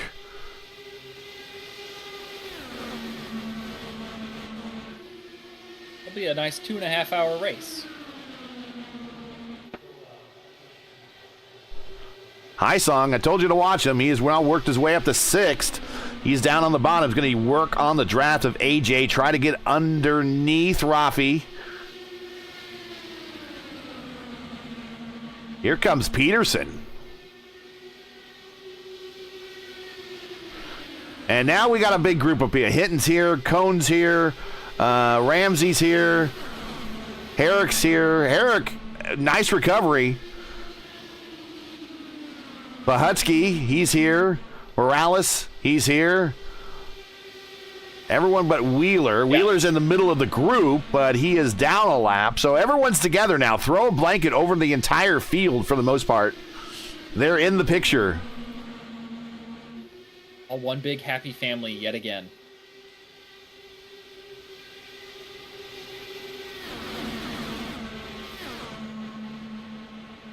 I thought Wheeler was going to storm his way up through the field here, but he does have about 10 laps fewer of fuel than everyone else, which means he actually is in a position where he has to save just a little to be able to make it to the end with everyone else.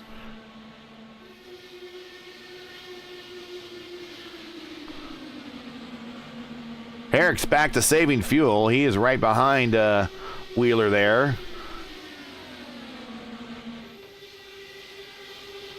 Hard habit to break. I know. You get rewarded so often for just saving a gallon here or a gallon there. Especially when it's kind of like when you roll up to a chain of red lights. Where are you gonna go? Yeah. Right? You got first to 18th or 17th here all within 2 seconds. Really, what is there to be gained by passing a couple cars now?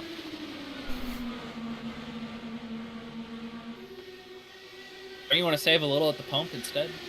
Save a little time, save a little money. Car owner will be happy. He had to buy 2 or 3 less gallons. Well, that's Herrick. He's the team owner.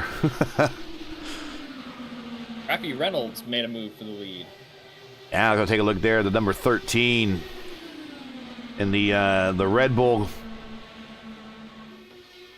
I guess that's not camouflage. That's just so I guess your camera can't focus at it. Is that the stealth livery that Formula One tried to use or something, or so they could test and oh, I forget. Yeah, I don't they can't know. look at the body elements and put them in a 3-dimensional renderer. Yeah. Science. Science. Here's Teed to the bottom. Teed looking to get the lap led. I think he did. He did indeed. He did indeed. Oh. You're just writing them all tonight, aren't you? Here's Wagner, though. He is up to third, or back to third. He was in the lead for a while, had that incident on pit road.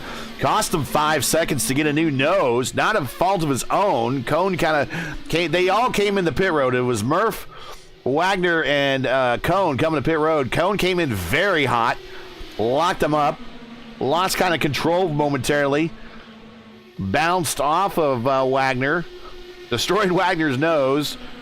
And then Wagner had to wait 5 seconds on pit road, get a new nose, and by that point, he was separated from the 2 guys he pitted with, his buddies. And he had to work his way back, at least to stay on the lead lap, and then the caution kind of helped things, and now he's back in the lead pack. Finished second in last season's battle for the championship, currently second in the ISRA's championship for the Xfinity Series. Looking to nail down a championship one way or another. He was also among the leaders in the ISRA Truck Series. Finished second there, too. So, becoming quickly our perennial bridesmaid.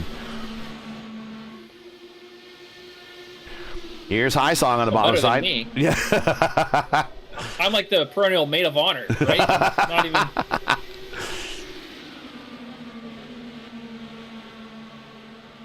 Well, you get to fight it out with you get to fight it out with Robert Malechka and Brandon Trost every week. Yeah, my 2 besties, man. Hobson going to the back. Along with him is Murphy. We are 28 laps into this current stint. 130 laps into it. If you're Nick Wheeler. Yeah.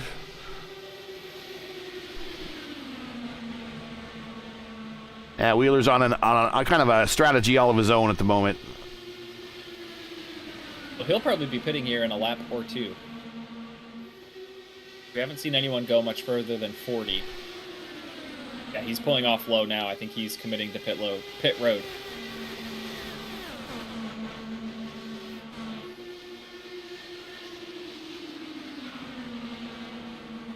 Here he comes.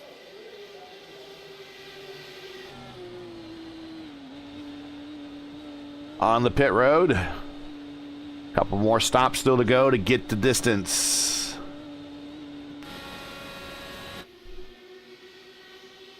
No, I mean, I think he did it perfectly, though, because he's got 120 to go. You go 40 laps every time. You just stop 2 more times. 40, 40, 40. So he saves just enough there. I think he can go full bore and not worry about having to save fuel any longer. I mean, he can't run in the front by himself, but right. Good enough. Good enough. Now, what's important is that maybe he can catch... I think it's Joseph Morales there at the back of the pack. Ian Wheeler may be able to swap to catch the pack, because it looks like they're just out of touch right now. And so, I take back what I said earlier about where are you going to go.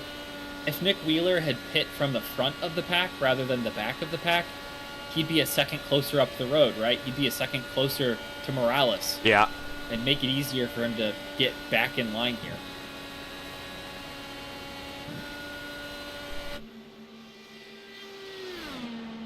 So the answer to where you're going to go is pit road, right? Right. I want to get there with better track position. Stouffer and Ramsey, teammates working together there. In fact, all in that picture, every one of the picture right there was a 4D car. Try to give them a better shot, though. Maybe they can take a screen capture for their webpage or their social media.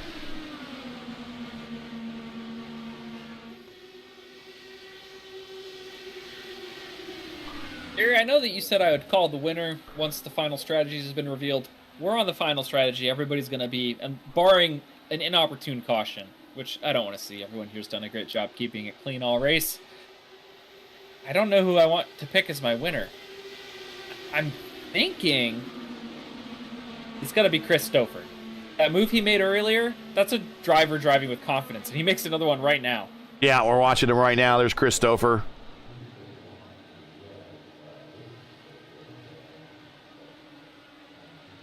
I'm going to put all my chips on the 15 car. That's where I'm going. That's not a bad call. I mean, look how he drives into the corner so much faster than everyone right now. He takes 2 positions right there.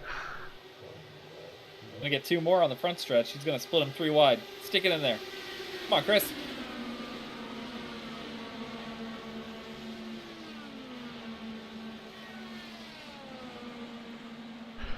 Watch this. He going to go on the outside again. Oh, here we go. Oh. He thought about it. He thought about it.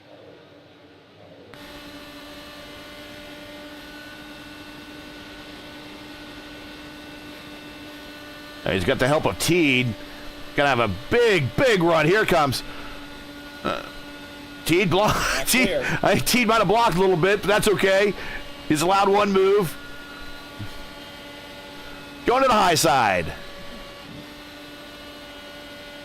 Down a gear. Using the banking to come down a little bit. Big run off the top.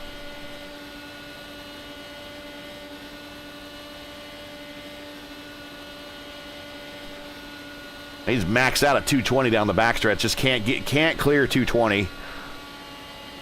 Here comes AJ down low. Another big run up high.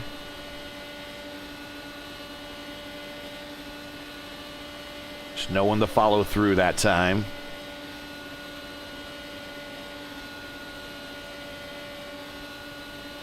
The way the master these cars without the use of tools, which these is a fixed setup, but unlike the IR18, they do not have tools available to them in the cockpit other than brake bias. There goes Reynolds to pit road. Here comes the rest of the 40 squad. Herrick, Cone, Murph, Forsyth up there. So it's really comes down to art driving these is how much can you not scrub off, how little can you turn that front wheel when you turn the car, scrub off speed. That's a part of it. I find Michigan especially is that how can you roll more speed on the exit of the corner, right? And sometimes, paradoxically, that means slowing down, especially on corner entry or the middle of the corner. So maybe not necessarily scrubbing the speed by turning the wheel less, but honestly, if you slow down on a track where it's pretty easy flat on the entry or the middle of the corner, it puts you in position to hold more throttle and attack the banking downward to carry more speed to build a run on the backstretch. Whoa. Very good. Whoa, that's a lot closer to look like we were riding along with Stouffer. It just looks a lot closer than it actually is. But it's AJ Stouffer. Tried his hardest to get he tried his hardest to get a speeding penalty. AJ Stouffer and Herrick looking like they all hit pit road all together. This is now 39 laps into their stint. So Cone's going a little bit deeper this time, along with Murphy. They're going 40 laps. And now they're coming in. Here comes all of them, minus. And there's contact again on pit road. Murph is going to probably need a new wing. Although it snapped back into place. We'll see what happens. Cone got ran into. We'll see if there's any damage on his car.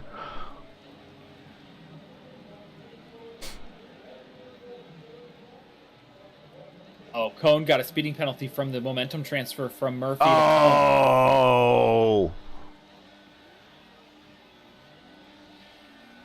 Mark asked for the black flag to be waved, but it is not. He's still stationary serving the speeding penalty. So he's going to lose a lap here. That is costly. And we have another disconnection. Matt Wagner has lost connection. Oh, no.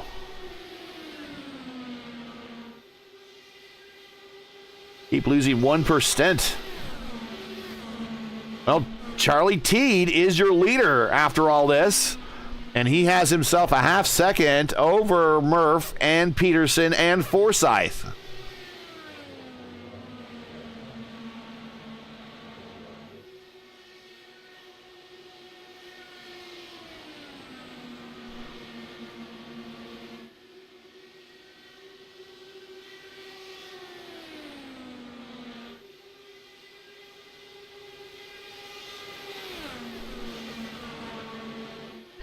And that gives us a chance to reset the field. If you just joined us, the P1's coverage of the Dark Horse 2,000-mile ride series coming to you from Michigan for the LMP Irish Hills 500 presented by The Joy of Driving. We've completed now 145 of 250 laps. Make sure to smash the like button and subscribe to the channel so you don't miss out on the next race. Season-long coverage of the Dark Horse DW12, or excuse me, the Dark Horse 2,000-mile ride series. So you saying Dark Horse DW12, which is kind of programmed in there. Brought to you by The Joy of Racing. Looking for sim racing entertainment and sim racing content? Look no further than The Joy of Driving.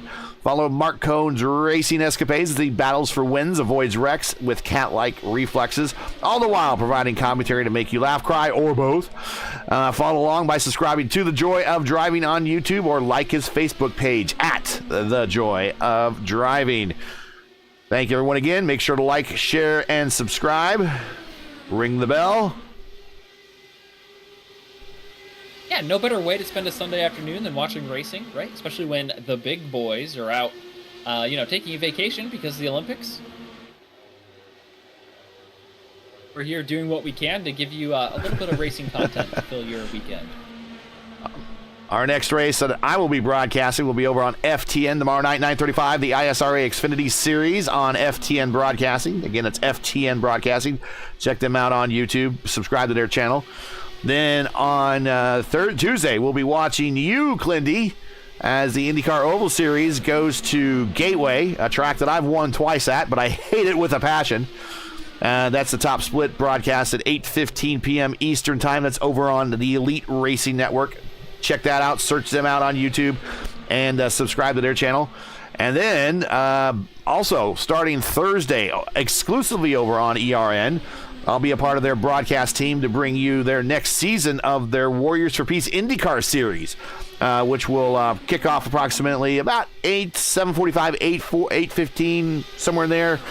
Make sure to check their webpage, check their channel for the most details, for the best details of time in your area when they're starting. But they will kick off their 2024 B season, which is their second half of the year season, at Homestead, Miami. That will be on August 1st. Then we will be doing VOR races over on the VOR channel, the Velocity Online Racing channel. Check them out also on YouTube. Will be Clindy and me, 3 p.m. Eastern on Friday, where we will bring you, again, DW12s from Gateway. Last time we did a DW12 race from Gateway, it was a bit of a cluster. And then finally will be the main event for the VOR series will be their IR18 series, their IndyCar series on the Gateway for a 250-miler there to round out this week. So a lot of action that we'll be covering one way or another. Check us out either on FTN, ERN, or VOR, as we are growing the P1 network right now. Next race on P1 will not be until actually the 11th, which will be round 2 of the Dark Horse Summer Grand Slam Series, as I called it originally. And that will be at Fontana.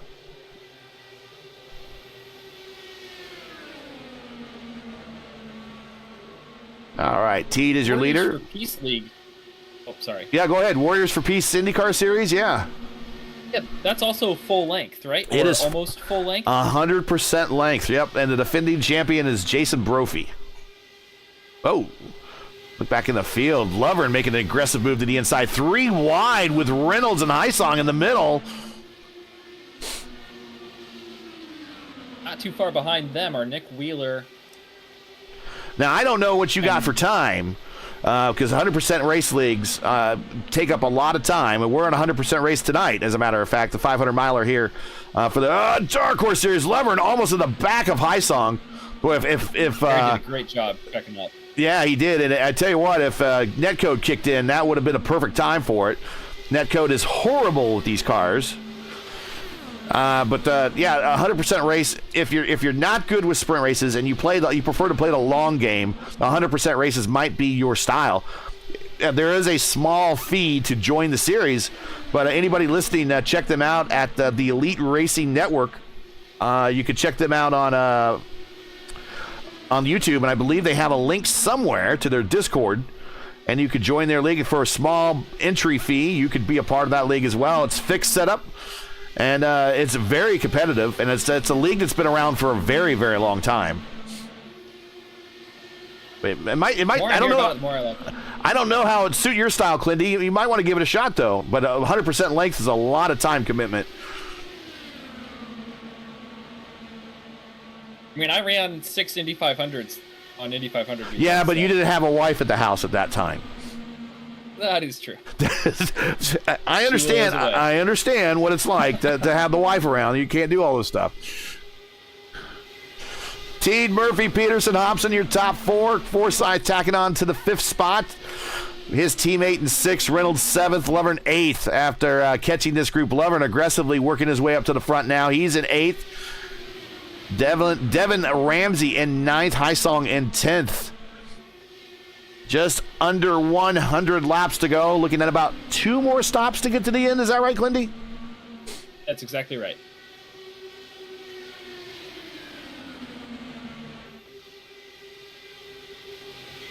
Nick Wheeler will be the first one to peel off again. He should be probably pitting with about 80 laps to go, so in about 15 laps. There he is. He's back there in a battle for track position with Cone, who got penalized on pit road for speeding. So he and Cone have been buddies here. They've been swap drafting every lap to try to catch the leaders. I think they're really on the go plan to try to get their laps back without a caution. Also involved here is Morales and Pahutsky. Jim Herrick way in the back. Not sure what happened to him, but he is now 6 laps down. I'll go back and see if I can discover. You have contact with the wall or something?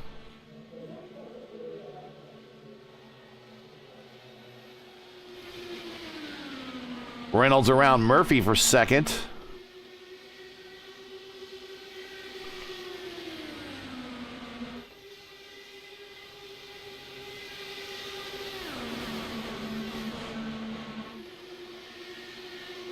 Oh, Cone is really fast, and he's brought Wheeler with him.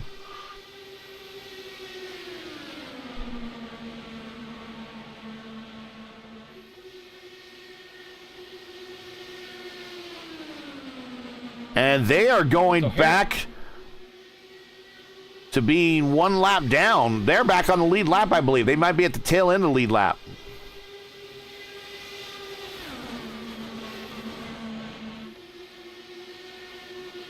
A Ricky Bobby shake and bake move there.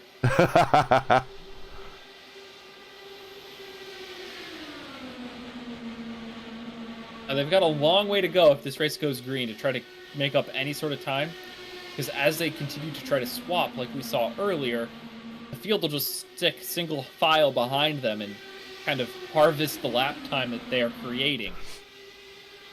If they can get a yellow, Con right now will get waved to the tail end, and Wheeler will get the lucky dog because now he's the first car. Oh, Reynolds, stay off Wheeler. This is what happened early in the race. Roles reversed this time. Wheeler on the outside, Reynolds on the inside. I'm not one to advocate for payback, but, you know, he needs a yellow, so. Well, you know, it runs through your head when you see that the 2 people getting together in an earlier incident. Devlin Devin Ramsey down to the bottom. They're going 3 wide through 3. Wheeler now needs to probably think about getting to the bottom so he can get to pit road here soon. Got 10 laps left in the tank, I believe. He is 29 laps into his stint. 10 left. Yep.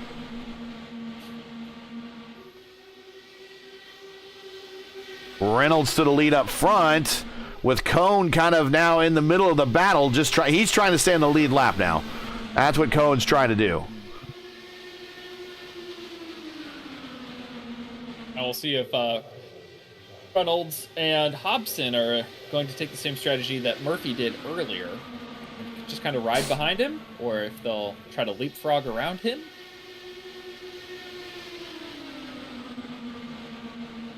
Or if Murphy has learned his lesson and doesn't want to trust a lapper in front of him. I know how this went last time. I don't want that to happen again.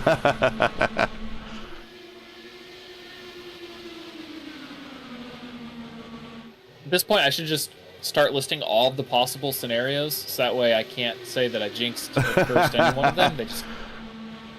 I made an exhaustive list, okay? Something was bound to happen from that list.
Just watching him make laps here. Not a lot going on. Hobson is your leader. Now, the car in front of him is Mark Cone. Cone is the tail end of the lead lap. He's trying to get back on he is on a lead lap, so he's trying to stay there. That's what I'm getting to. Mark Murphy is second. Rafi Reynolds is staying up high. He is third. Devin Ramsey making his first start in the series for 4D has worked his way up to fourth. Stouffer, his teammate, is in fifth, and his teammate, also another 4D entry, is in sixth. Did you see whatever happened to Jim Herrick at all? He got a pit road penalty of some variety, and I didn't want to interrupt Nick Wheeler and Mark Collin ripping up through the field to bore the viewers with. All right, so now we got an update for you. So that's what happened to Jim Herrick. He's 6 laps down. Wheeler pit road. That's going to be his. That's the speeder. Oh! More than that. Oh, boy. And he just toes. I think he's had a rough day. Yeah. Probably done for the night. Yeah.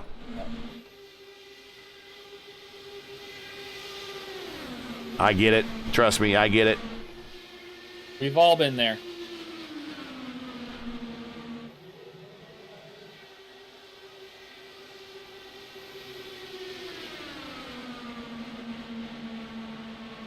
Reynolds still fighting hard.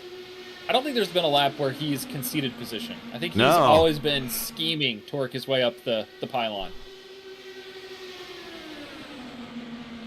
He's from Club California. He's going to the outside of Cone. He's like, well, Cone did not. He took the longer way around. Cone's like, I'm going to force you up high. How about you go a little higher than that, even? Gotta be careful, though, that AJ doesn't take the bottom from you. Rafi's led 17 of 169 laps. Hobson right behind him. He's led 60 of 169. Murph, 18.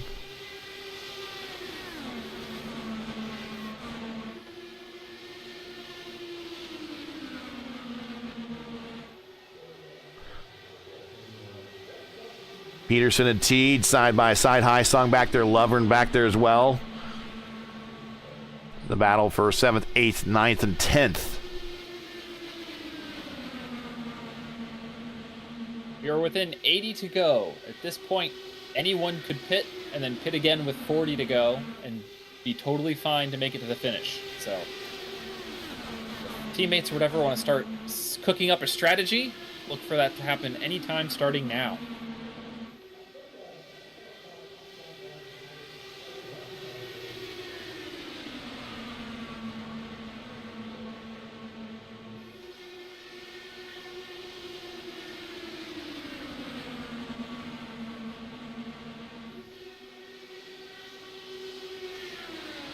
Cone just going to stay to the... Still left with a shot. I'm sorry, Cone's just sticking to the bottom here, trying to protect the position. Go ahead. I was going to say 13 cars still left with a shot to win this thing, all the way back to Brandon Hinton. He and Joseph Morales are almost in danger of losing the lead pack, but it seems like they're starting to work together to prevent that from happening.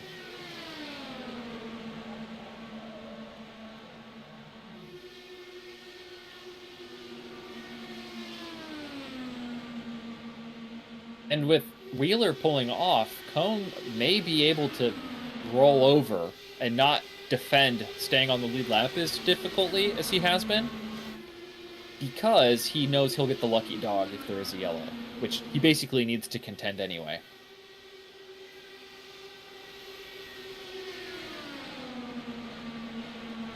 Big run by Reynolds on the outside. Here comes in the one. Oh, Cone sneaks up a little high, fades him. Reynolds tucks in behind. He manages to find just enough room between himself and AJ. Oh, I thought they were going to make contact going to the 3. Getting chippy up there, and it's not even a battle for the lead.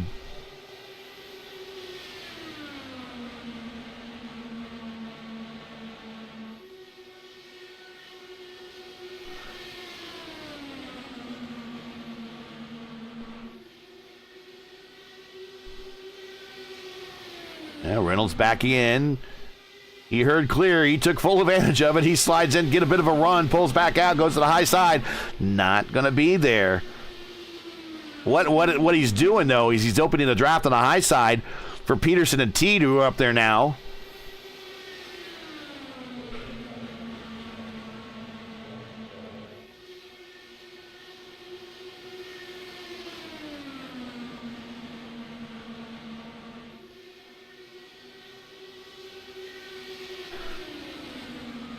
Let's watch from Mark Murphy's point of view.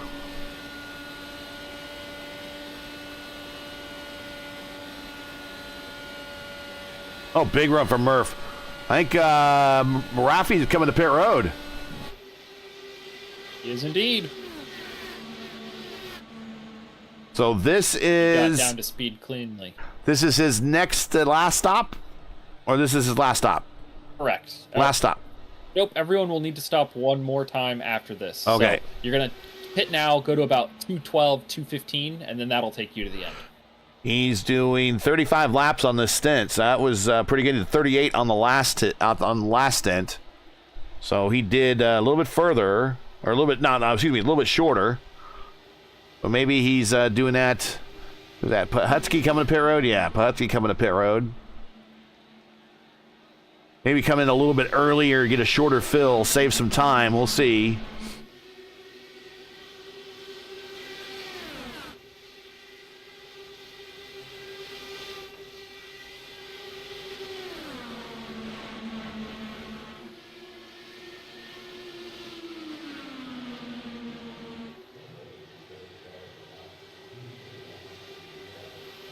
Hobson, Murphy, Ramsey now in third. He's in that black.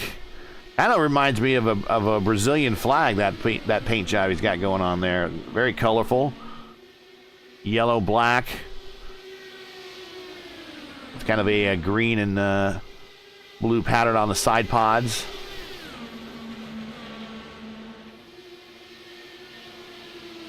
Jim Herrick makes those liveries. He does a good job on making the liveries.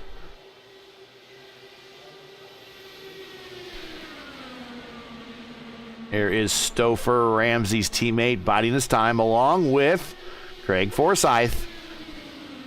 I think the winner's going to be one of these two, to be honest with you. That's just how it is at these races, it seems like. Reynolds rejoins in 11th. He's right there with Pahutsky. Both have made their next to last stops. News from pit road, Teed got hit with a speeding penalty on that. Oh! There's Herrick now. Teed joins the world of pain with a speeding penalty. He will now drop back out of contention. He needs very, very badly needs a caution. And Morales going around him. Teed now 2 laps down. Last car on the lead lap is Hysong. He is on pit road. He hits his marks. He's right there with Cone. Cone hits his marks. Lovren hits his marks. Down and away, everybody, cleanly.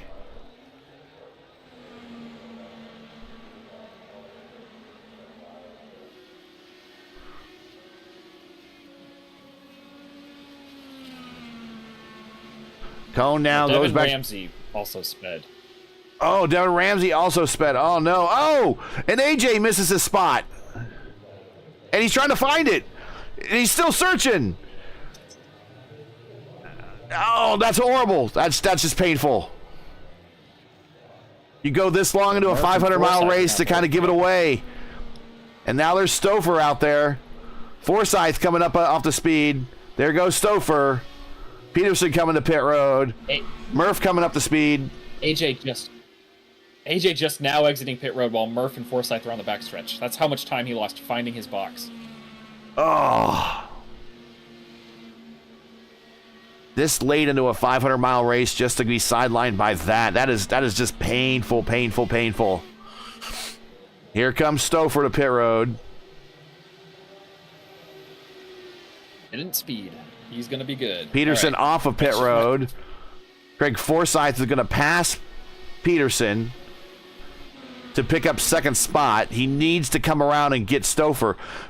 Forsyth is now in the middle of the backstretch. Stouffer now not quite to a box yet. He hits the marks on the spot.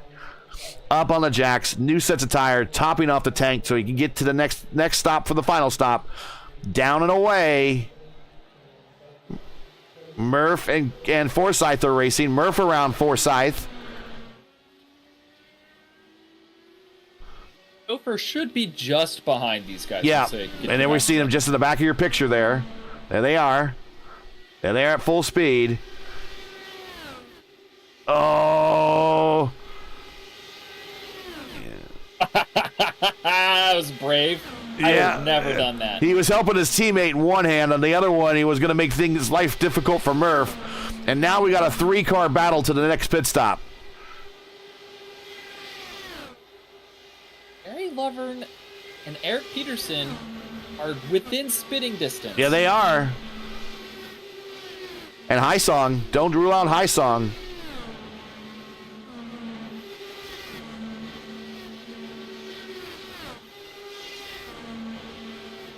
Well, they've got Mark Cone in between, so if they can just tail up onto Cone, they have a 5-car fight here for the lead.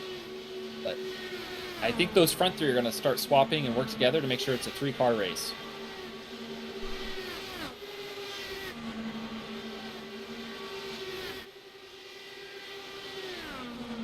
So it's a race to the last pit stop, and I don't think really you're right now. It's full burn. It's go go go. It's no saving. If you manage to save some on the last stop, you managed to save some by short pitting a little bit. I don't think there's going to be any issue in short pitting here. It's just going to be just enough fuel to get to the end and possibly a new set of tires. That's it. Yeah, I think you're going to take the 4 tires. You're going to get almost full on fuel. But again, if you were able to stretch a little bit extra here, taking 12 gallons instead of 18 at the end, might be able to help you out a little bit, but it's not going to be a drastic change. It maybe be a second and a half that you save on the last stop. You save so much more time getting to pit road quickly and leaving pit road quickly than the extra time the short fill would save you.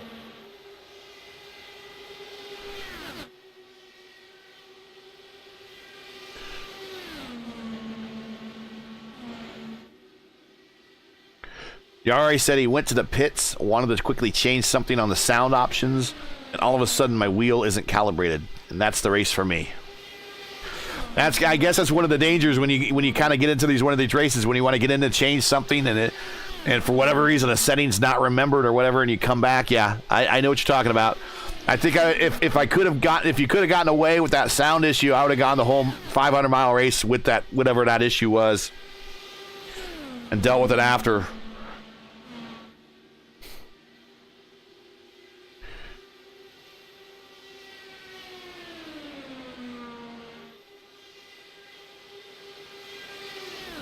Well, right now it's Murph as the meat and a 4D sandwich at the front. 188 of 250 in the books. Murphy, Forsyth, Stouffer is your top three. Lovern, Peterson, Highsong, they are back there 4th, 5th, and 6th. And they are just out of reach of these top three. They've caught Mark Cohn, so those three can maybe start working together with him, make it a 4-car pack to down the 3-car pack at the front. And Forsyth, I believe he's led for a while, hadn't led any laps. Now he's led 6 of them of 190. On the board.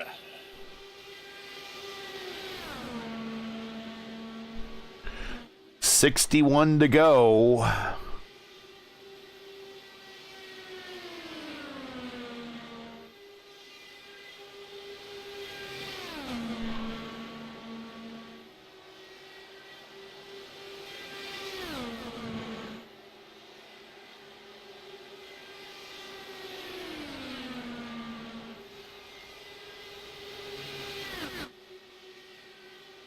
Let's check this next group back out here. Here's Peterson, Lovern, Highsong. They are there with Cohn.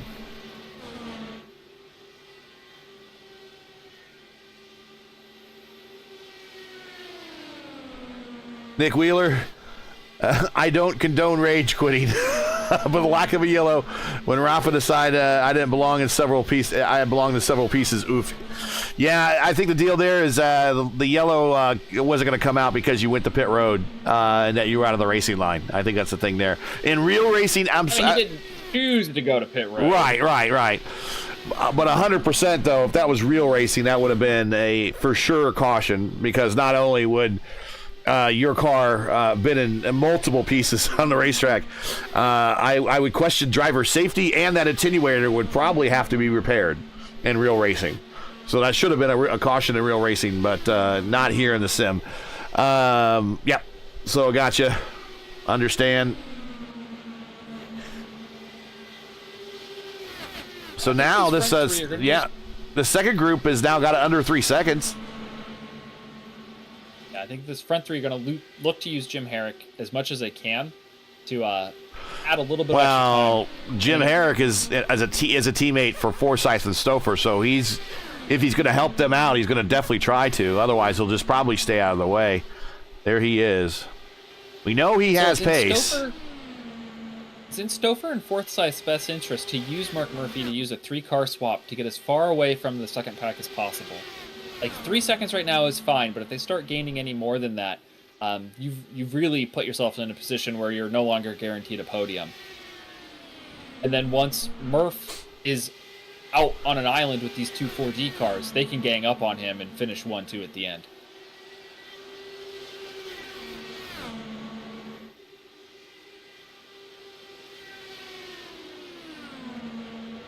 Meanwhile, back in around 8th, 9th, and 10th, or 7th, 8th, and 9th, excuse me, it's Rafi, Hinton, and Pahutsky.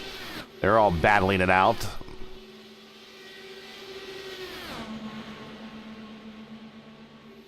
That might be the last of Reynolds we've seen at the front because of the issues on pit road. But he's going to try to help this group get up to the tail end of Highsong. Now, right now, Reynolds is 3 seconds away from Highsong, so they really need to work together to kind of reel that group in.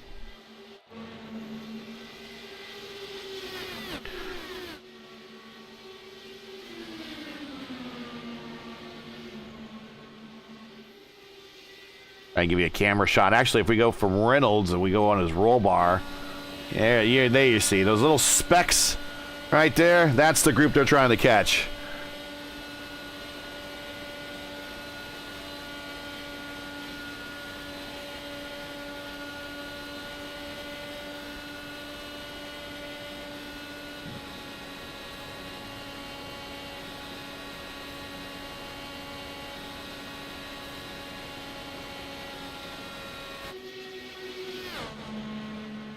Weather conditions, 66 degrees, ambient, 71, track temp, not a factor at all. That wind is not right. Wind right now is currently 2 miles per hour from the west to the east.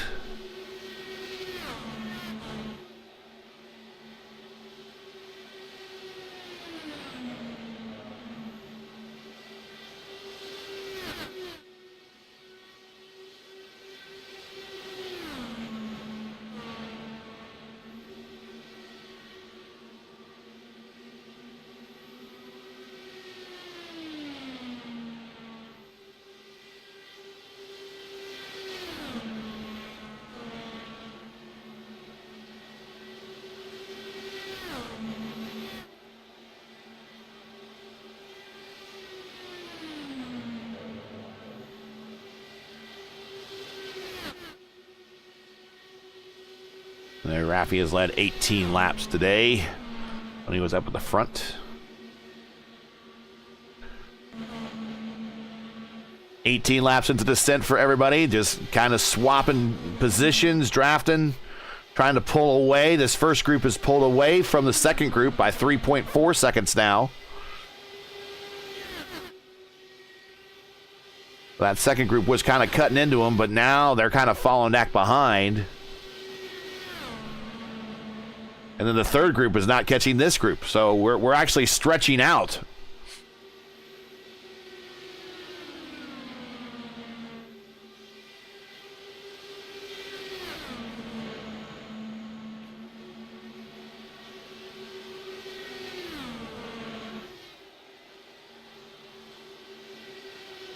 Starting in about 10 laps, any of these groups, if they felt like the tires would make a difference on the undercut, could come early.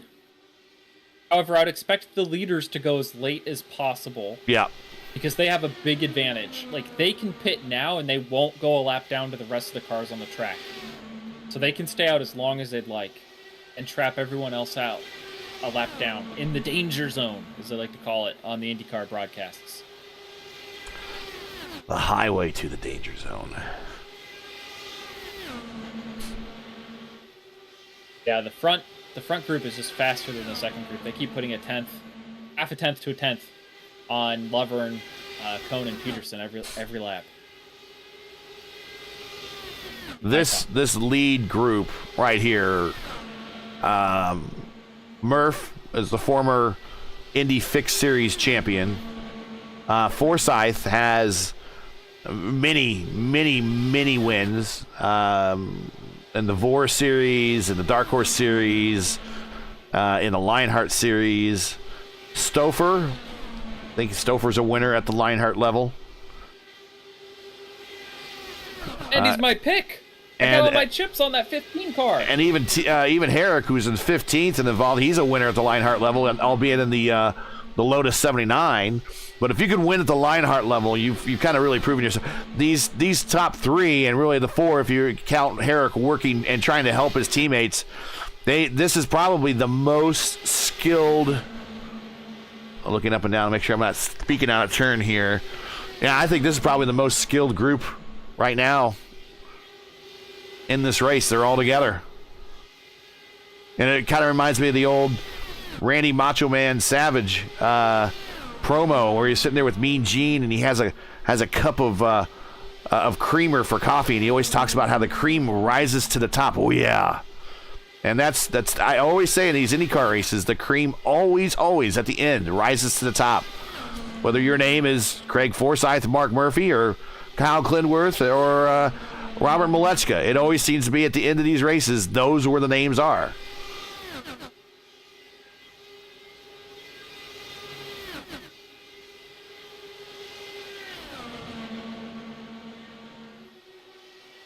And frankly, the only way to get better and to better yourself so you can get up with these guys is you got to keep competing. You got to keep those skills sharp. And it's really tough to do. Me on Tuesday nights. What's that? Yeah, Indy Fixed. The Tuesday night top splits at Indy Fixed, probably the best place to get your feet wet. Yeah. If you want to look into being competitive in IndyCar, start with IndyCar Oval Fixed. Do it every week. Grind your iRating, get your points up. It's very transferable. If you're fast in the IR18, you'll be fast in the DW12. But the more you drive the 12, the better you'll get in that as well. That's getting ready to get to that. So, yeah, you gotta keep those skill sets sharp. You got to keep that skill set sharp.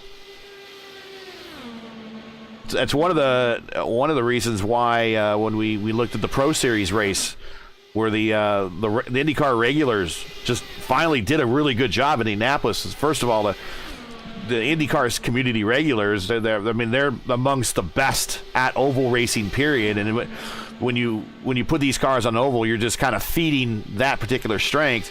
Whereas a lot of the guys that the hired guns that are part of the Pro Series qualifiers right now that are trying to qualify, that are got the 6K, 7K rating, road ratings, they're not doing it in Indy cars. They're doing it something else every week. And they're not running ovals. I held the number 1 car, Bobby Zelensky, off for 10 laps in the Pro Series qualifier, and one of the other Coke guys ran into me, and then DNF shortly thereafter. So, I went jab for jab with them. And that's the thing. I mean, just because, and when you were driving with the Coke Series guys, like, oh, okay, well, it's IndyCar and an oval. How hard can it be? And so you get these. You'll have the stock car guys get behind the wheel of one of these things, and like all this downforce and all this power, and they just send it, right? And they're not used to working the tool sets, and they're not used to working the weight jacker. I mean, sometimes you can speak for this yourself. I mean, you could use the weight jacker differently on each corner of a racetrack. I have. Yeah. That's the secret to success at Atlanta.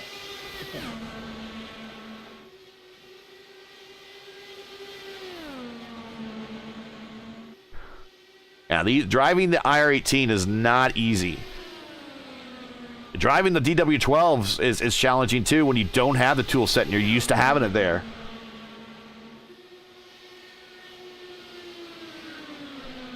For the longest time when I drove the Fixed Series, I didn't know that there were tools.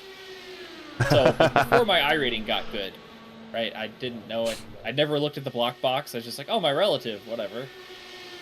For full fuel, never really considered these things, right? Because I didn't think it mattered. It matters a lot. Yeah. Yeah, if you could find a bar setting and a weight jacker setting that no one else is using and it's working for you, I mean, it's a whole new setup basically. I remember I was in a VOR race, the Velocity Online Racing Series IR18 race, and we were at Vegas, and I clicked on something that it was just an odd combination of anti-roll bar and my weight jacker, and then all of a sudden my car just lit up. It was just like, and I wasn't really pushing extraordinarily hard, and no one was saving. I just clicked on it. No one else found it. And I was going. My car was rotating. I was going to the front. And that's just a feeling like no other. Barry, do you know how many unique different settings you can have for your ARBs and your weight jacker in the IR18? No. Have you done 1,476. Wow.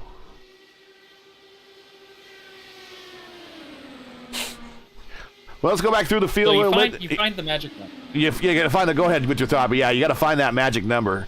Watching here, Lovern in fourth, Peterson and Highsong now. AJ Hobson has fallen back to a different group, so Peterson, Lovern, and Highsong now in a group of their own. No, Highsong's by himself. Cone is up with. Oh, there he is. Yep, Highsong. Yep. And they've lost about a second since the last time we checked in. And it looks like Murphy's going to be pitting this lap.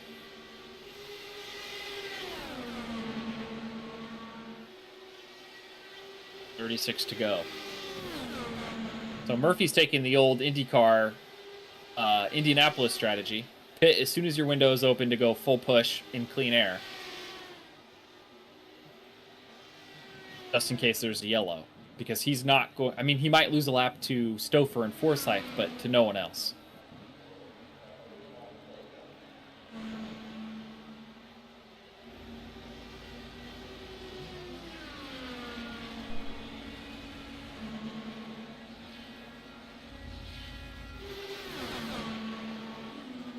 Not a good, yeah, trying to get a good angle on that pit. Just not a good one. But he's out, down, done and away. 9.2 final stop.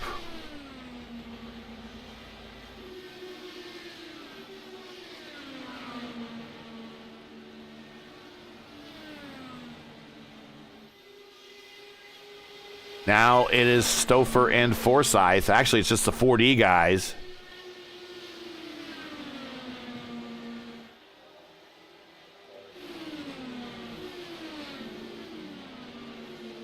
Here comes Peterson also behind this battle with Forsyth and Cone and Hysong. Final stops.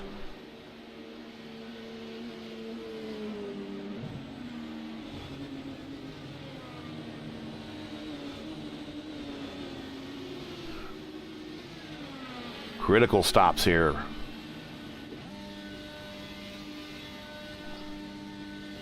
Opposite end, misses a spot again.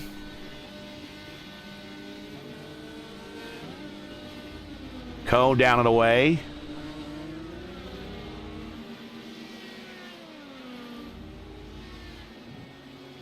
Here comes, we got Devin. Ramsey's coming in.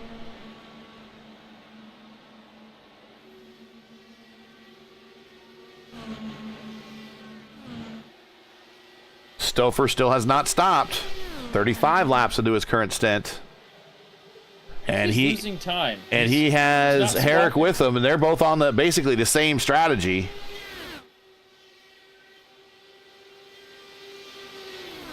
Yeah, that's a good swap from him and Herrick, but the previous lap was not as fast.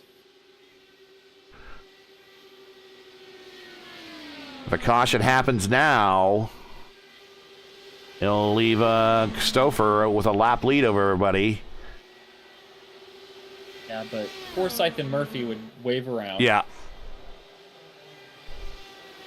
Forsyth is almost to the point where Murphy can't catch his toe, but the other 4D cars in front of him can't afford to slow down to give him the little draft he needs to break away.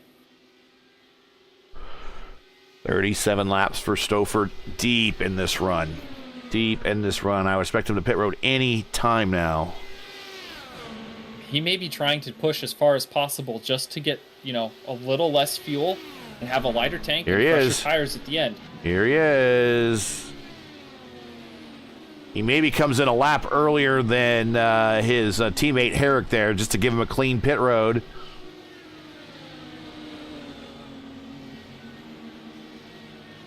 Forsyth has passed him now. Forsyth is down the backstretch. Stouffer into his spot. On the marks. Up on the jacks. New tires. Just enough fuel to get to the end. That's all he needs. Down and away. 8.2 seconds in the box. That is a fast pit stop.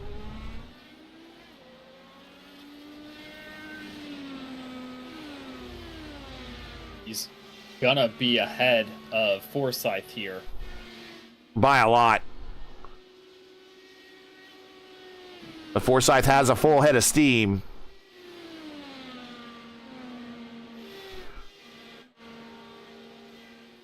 Honestly, Stouffer just has to run flat Q laps and they won't catch him. He's so far out ahead.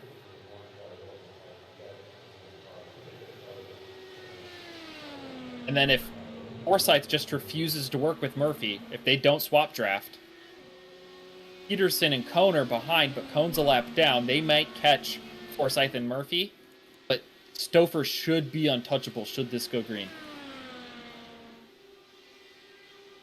And they do have an additional car with Jim Herrick there that can help out. I think Herrick and Forsyth will start swapping to get away from Murph, and then it'll be a 4D 3-car train at the front. Also falling out, Charlie. Helps to have teammates. Also falling out, Charlie Teed. Not sure what happened to him, but Herrick now moves past Teed up in the 14th.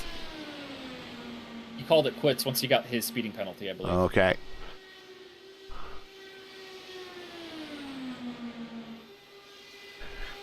Oh, Wagner reports power outage. He's worried about his PC. Yeah, you gotta make sure you got a good surge suppressor or UPS unit there, and they're not cheap.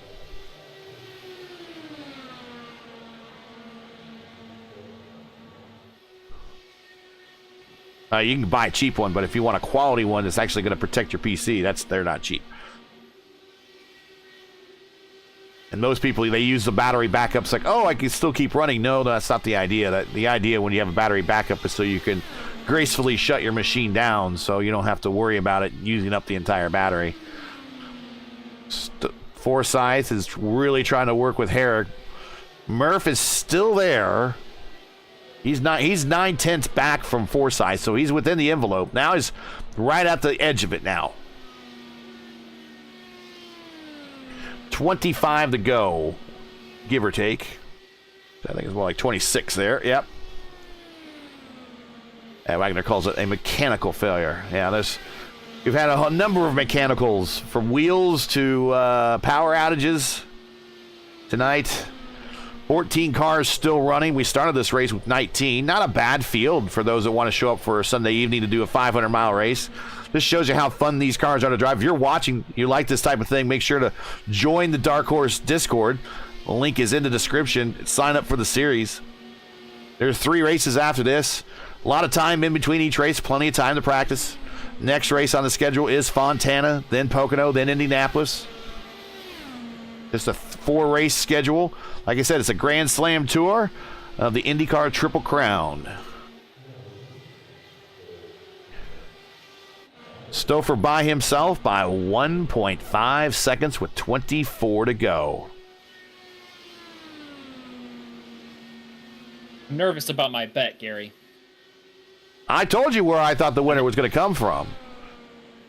Just how they are, just how they are on this track. I mean, I've seen these 4D guys on these 2-mile ovals, whether it's Forsyth or Stouffer, either one of them. I just think Forsyth is going to set it up so he has an undefendable run at the end of the race, right? Yep. That's the advantage of being the trailing car, and it's teammate on teammate violence here. But Herrick giving Forsyth the opportunity to catch Stouffer makes it feel like my chips on the 15 car are in jeopardy.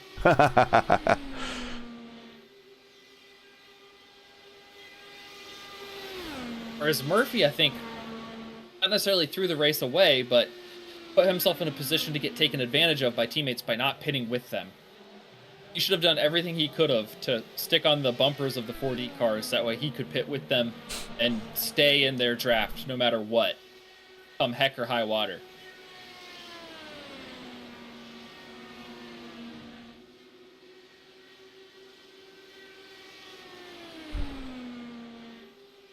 Once again, here is the schedule for the Summer Series.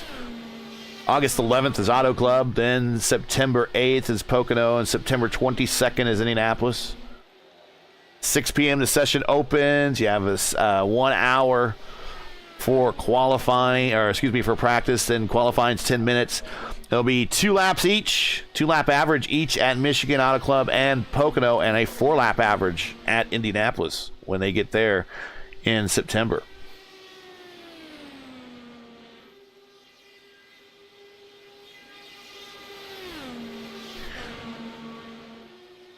And we do want to thank the sponsor of the series, the season-long sponsor, bringing to us all the races, presented by the Joy of Driving. So if you're looking for some sim racing entertainment content, high-quality entertainment content, look no further than the Joy of Driving. Follow Mark Cohn's racing escapades. He battles for wins and avoids wrecks with cat-like reflexes, all the while providing commentary to make sure you laugh, cry, or both. I would think after how he's out working today, it might be a little bit of tears in the cockpit after being competitive so early. But still, you could follow along the escapades there of said Mark Cohn, who's currently in P11. by following him on or subscribing to the channel on YouTube or liking his Facebook page, at The Joy of Driving. The YouTube. He's got a very likable. I know he has a likable face. I've been sim racing with Mark Cohn since the '90s. He's like me, him, and Rick Ravon. There's a couple other guys that are out there. George Sandman that are on this service. Yeah, we were racing these guys back in the DOS days. Of course, the races were different then. They were offline races. Local area networks only?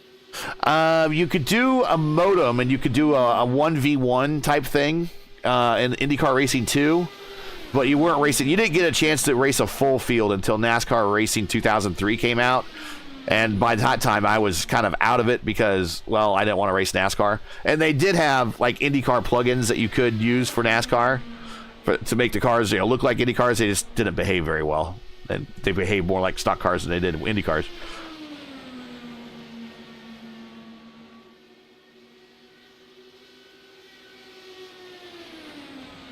Forsyth is caught up to Stouffer, so now we're going to have a battle to the end with 17 to go. The thing is, they don't want to battle too hard. Otherwise, Murph is going to catch the group. Murph is 2.6 back.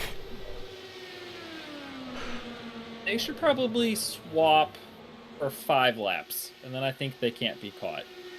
But they're not.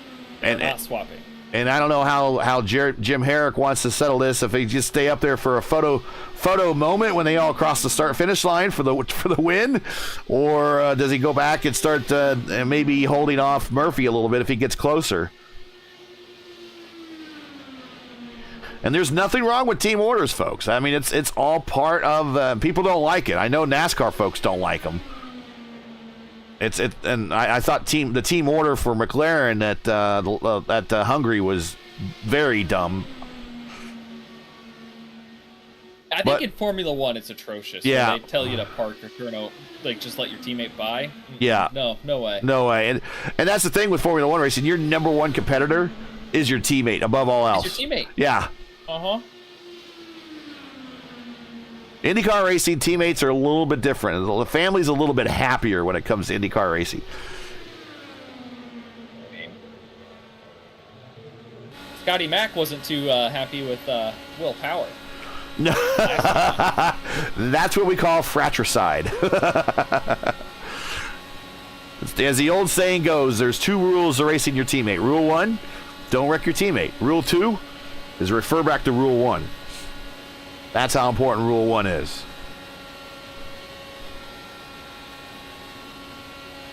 Riding along with Craig Forsyth in the Forsyth Racing throwback livery.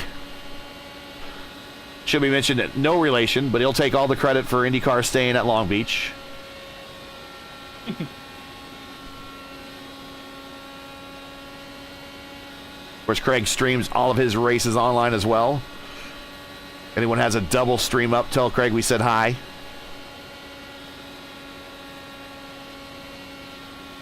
All right, Gary, you want the good news or the bad news for Mark Murphy? Well, let's go with the bad news first for Mark. He's in danger of losing 3rd place. Eric Peterson may take the bottom step of the podium from him. And he's racing with Cohn, or at least not racing with, but in cooperation with Cohn. Together. Yes. Well, that's the good news for Mark Murphy, is that Cohn has seemed dead set on towing whoever he is with straight forward. We saw it earlier with Nick Wheeler. We're seeing it right now with Eric Peterson. They might catch Murphy with enough time to go hunt down these 4D cars. They're going to have about 10 laps. They've got to get about 0.2 of a second a lap.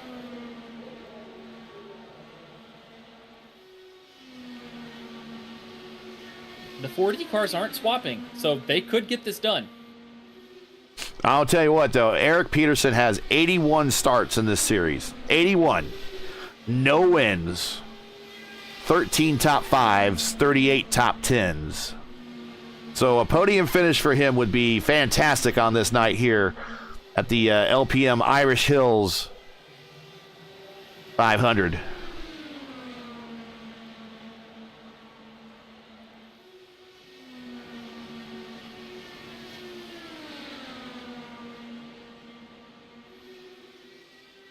And they're there.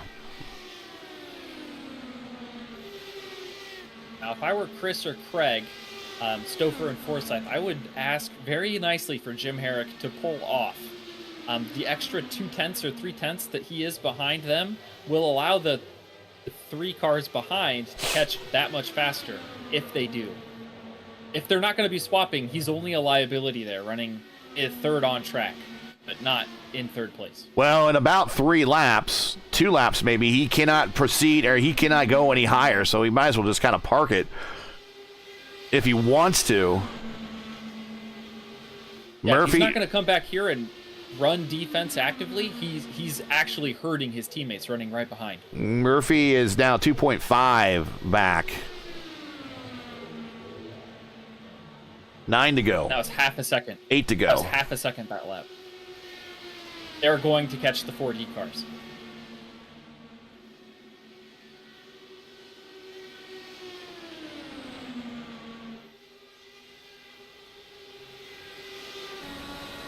Gonna be close, but they're gonna catch. There's gonna be like 5 to go. They're gonna be right there. 2.3.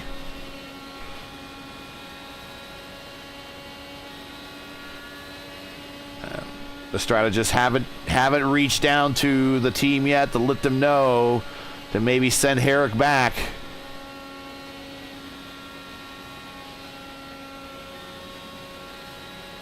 And the next lap, he won't be able to gain any other positions.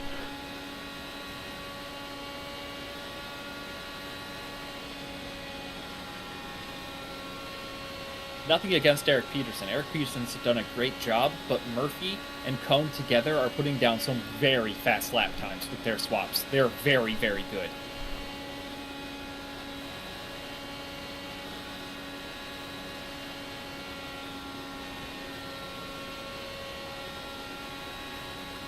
Six to go.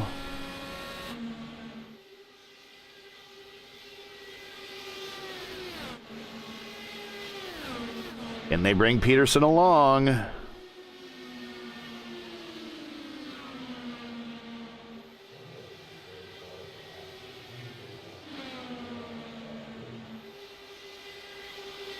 Five laps is 10 miles.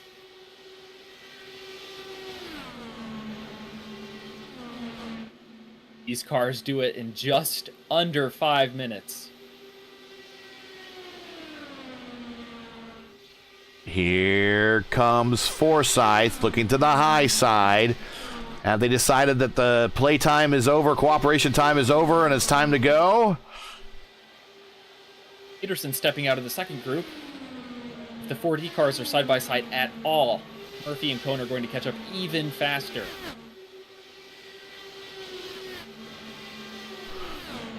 And a bit of a battle back for 12th and 13th between Pahutsky and Reynolds. Let's go through the field real quick. Heisong's all by, he's in, not, I shouldn't say all by himself. Lover and Hobbs and him in a 3-car battle. They are one on top of one another. Really close racing right now. Just behind them is Hinton by himself. Morales worked his way up in the 10th spot. He up in the top 10. He is in 9th. Mark Cone is in 10th.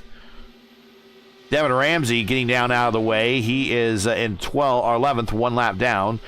Letting Morales on by on the high side, I think. Or either that coming to pit road. Can't tell right now.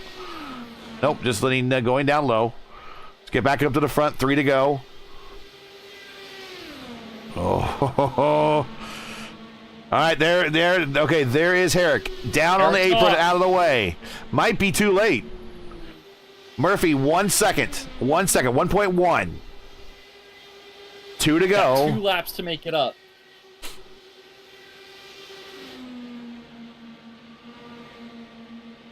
Come on, Murph, give us a show. I want Stouffer to hit to make me look like a mad genius, but I want Murphy to put on a show. Come on, buddy. Go get him, Murph. Forsyth is building a huge run here. That's going to let Murphy catch up.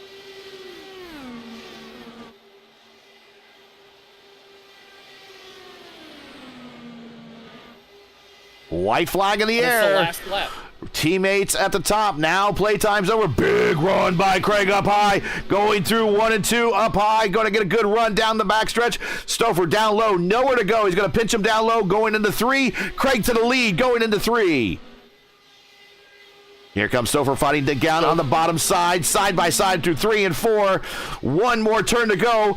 Teammates at the fight, fronting it out for the win. 500 miles. Stouffer to the apron. Stouffer with the win. Murphy needed one more lap.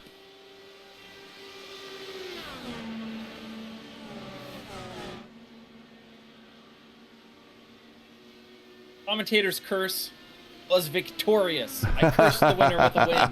Look at me go. Oh, Murph ran out of gas. He finished third still.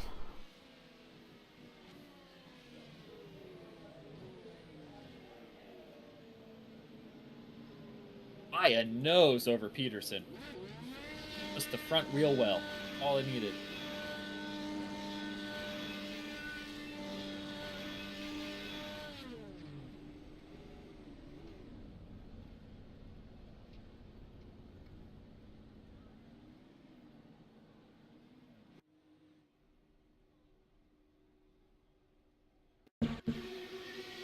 The line by a 1/10 of a second. All right, let's take a look as we queue up some replays here in time to get the interviews in place. But let's do the results. Stouffer with the win by 0.032 of a second over his teammate Craig Forsyth. I called it. I said it was going to be one of those two guys. And then right behind them, less than a second, 7/10 back, was Mark Murphy Peterson, just missing out on a podium. Murph ran out of fuel right there at the end. But you see it was about 200ths of a second there that he missed a bottom step of the podium. Very good for him. Highsong, great finish for him, 5th. Lovern, 6th. AJ Hobson, 7th. Hobson just a couple of bad cues on pit road. But he was a strong racer all day, at least in the first half. Just those miscues on pit road kind of held him back in the second half. Hinton, in his second race in the series, the top 10, finishes 8th. Joseph Morales, 9th. Mark Cohn, the hostess with the mostest. He's going to be given a watch to Chris Stouffer, finishes 10th. Devin Ramsey, 11th. Pahutsky, 12th. Rafi Reynolds showed that he was fast all day despite a little bit of a bump and run on Nick Wheeler early in the race. He's 13th. Herrick is 14th. Teed, 15th. Wheeler, 16th. Wagner, 17th. Yari Brubacher, JB, 18th. Fowler, apron bad, but he showed a heck of a run, at least with fuel conservation very early on there, 19th. And he finishes last in his 19-car field. But a lot of these guys in this thing that had a DNF, there's not a lot of issues with collisions. A lot of issues out there with, as what we call mechanicals, wheels, power, connections, that type of thing.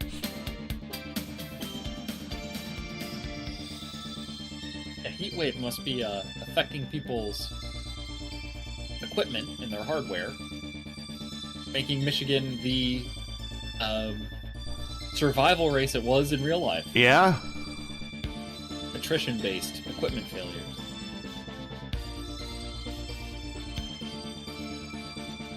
All right.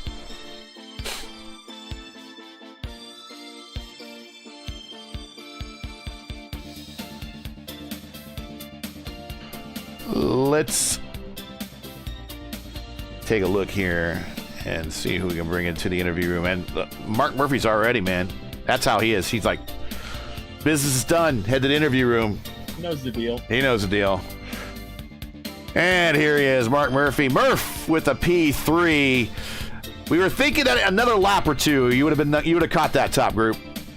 One more, just one more. That was all it needed. But it was a deal where I pitted one lap too early. I think had I stopped on the same lap as Craig and them guys, I probably would have come them, and it's what it is, man. So oh, go ahead, Clindy. I'm gonna ask, did you think of maybe backing up to Cohn and Peterson, like rather than letting them catch you? Did that cross your mind, or were you thinking that maybe you just ride it out and finish third and not give them the opportunity to catch you? Well, so when we came to the road, it was exactly 0.8 seconds behind Craig and the draft envelope. And so until Jim came out, and even a couple of, even for a couple three, I was still holding on right at the edge of that envelope. And so, it was hammered down until they got, more than a second and a half ahead, because, one of them drifts a little bit high in a corner or something, you're going to be able to get back to him. And hats off to Chris and Craig and Jim. They played that exactly right. Man, just so close. Like I said, I was 0.8 seconds behind Craig coming off pit lane. Had it been 0.7, it would have been a three-way fight. But it's the way it goes, and I'm lucky to run this with the Watchman and with the stock car race, and we were having a good time. Poor Matty got his power went out, and then I think we all hit each other at one point on pit road too, so we got to work on that. But little bumper cars on pit road, yeah. I think Wagner. I think Matty hit the Watchman first, and then I hit Mark second, and then somebody hit me. But no, it's a good time running with them guys, and so much fun. And I got to thank the guys at Black Magic Designs and all the boys at IAR too. I know they're probably watching, so. Well, you had another near miss on the racetrack when you were behind Fowler when he was trying to stay on the lead lap. He clipped the apron and spun out right in front of you. Yeah, somebody needed to. I was hoping somebody was going to send me a clean pair of brown pants after that, because that was. I had no. I saw him do up the racetrack, and I tried to miss him. And the way I tried to miss him, he started away, and I thought, oh no, the good news is, Dark Horse, you get a fast repair, but man, that was an interesting one, but it all worked out, and just pleased to be on the podium, and anytime you can run in the top three in a 500 mile, you've had a good night. Yeah, so, yeah, that's for sure. Just like I said, admin box, P1 broadcasting, everybody that helps us out, man, it's a lot of fun. Hope it was fun to watch. Yeah, it was pretty entertaining. I hope everyone liked it at home, and go back and watch it again if you missed parts of it. But yeah, I think it was a pretty good race overall. And you know the drill. You've already done your shout outs and everything. So that's how many times Mark's been to this booth with me. He knows the drill. But I'll see you tomorrow night for the ISRA as we go to Homestead there. But congratulations on the podium tonight, and we'll see you at the next one, hopefully at Auto Club. Heck yeah, man! It's always a pleasure, Gary, and thank you, Clindy, for doing this. I hope we entertained you guys, and once again, like I said, hats off to the 40 Racewear team. They did a spectacular job. All right, and let's bring down Craig Forsyth. Hey, Craig, we got you here in the booth with Gary and Clindy. 1-2 for the 4D team. I think you took the gloves off with about 5 to go and tried to give a good run, and just wasn't able to get that last run off of 4 when he went to the apron. No, yeah, we. He hit. Chris had more fuel, so he was able to go longer, and we knew that with Jim out there to provide the swap, that was going to give him a good cushion. I didn't realize it was going to be 3.5 seconds. So Jim was able to get me back up to him, which basically protected me from Mark, which was the important part. At which point it was like, Chris had gotten that position by merit. So wasn't going to challenge him until the last lap. And then I think making the attempt through 1 and 2 was too optimistic. Should have waited for 3 and 4. And that of course meant by shooting my attempt in 1-2, I didn't have the speed down the back straight to play for another one. So we instead just decided to put our cars side by side going across the line. So you got a really cool photo. Go ahead, Clindy. That's what I'm going to say. I did. Okay. You were about 2 inches short of clearing him down the back on the last lap. Did you think of maybe clearing yourself and making him lift? No, that's not a good thing to do to your teammate, especially after we've had such a good race of us working the strategies the whole time. We work well, so I've grown out of that type of that's a young race driver thing. Childish endeavors, right? Was Murphy scaring you at all? Verstappen-ness. On my own, I knew that Murphy was going to run me down. The second I came out and we realized that Chris had cleared me by so far, and that I was trapped on my own, we knew that I was basically going to get swallowed up, because they were going to end up with 2 to 3 cars in a group, and that would, on my own, that would take them 2 laps to swallow me up. Even if I had a 2-second lead, as a solo car, you're a sitting duck, and we did not want to have to fight hold the second line for 35 laps. Desperately tried to hold on to second. It was much easier to just get ourselves pulled back up to the front and clear ourselves of that threat. Was there any thought, since we saw with about less than 10 to go, Clindy was saying that the next group behind you was catching you. Was there any thought of saying, Jim, slow down and go back there and start racing them to slow them down, or is it were you guys not noticing that, or what? No. We were keeping track of their distance to us, and Jim was just happy to sit back there. But as soon as it got, I think it was 1.8 or 1.7 seconds back to Jim, that was when Jim just pulled over. Okay. To get them by. We didn't want Jim interfering with their race. Sure. Or alternatively, we also didn't want him giving them the draft back up to us. So. Right. I think the third car in the battle with you and Stouffer was probably slowing you down for a little bit once he broke away. That might have been your saving grace, because that group of 3, really led by a really fast Mark Cohn car, who's just simply had an issue on pit road. Otherwise, he probably would have been there. He was kind of pulling that group up. We just got lucky. This is his track. Yeah. Well, and you've done pretty well here, if memory serves me as well as right. Next up is Fontana. I know you're good there. Any shout-outs, friends, family, sponsors you want to say hi to before we let you go? Oh, I got to thank Jim over at 40 Raceway. Jim had had pit issues. We'll just call them pit issues. So that took him out of the race today. So it was unfortunate for him, but no, it worked out for Chris and I. And I think Devin also he sped in the pit lane too. Yeah.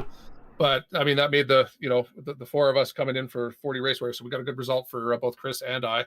And I got to thank Charlie and Eric for putting this on. It's nice to have races to do in the summer when it's usually a lot of downtime and twiddling our thumbs trying to find something to do. So it's nice to have a race. And hey, you guys over at P1, hey, love to have you broadcasting. It's good to be here. Well, thanks for being part of it. Congratulations on the P2. We'll see you in a couple weeks when the series returns at Auto Club. Auto Club, sweet. I'll see you. Safe. All right, and then we'll bring down Chris Stouffer. Here is our winner, Chris Stouffer. Congratulations, sir. Winner by 0.032 of a second over your teammate, Craig Forsyth.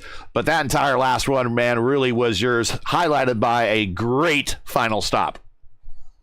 Yeah, I knew coming in, we're all talking, in Discord there, Craig, Jim, myself, and we're just able to make it work as far as I lucked out by the benefit of Craig and I think well, help me out here, guys.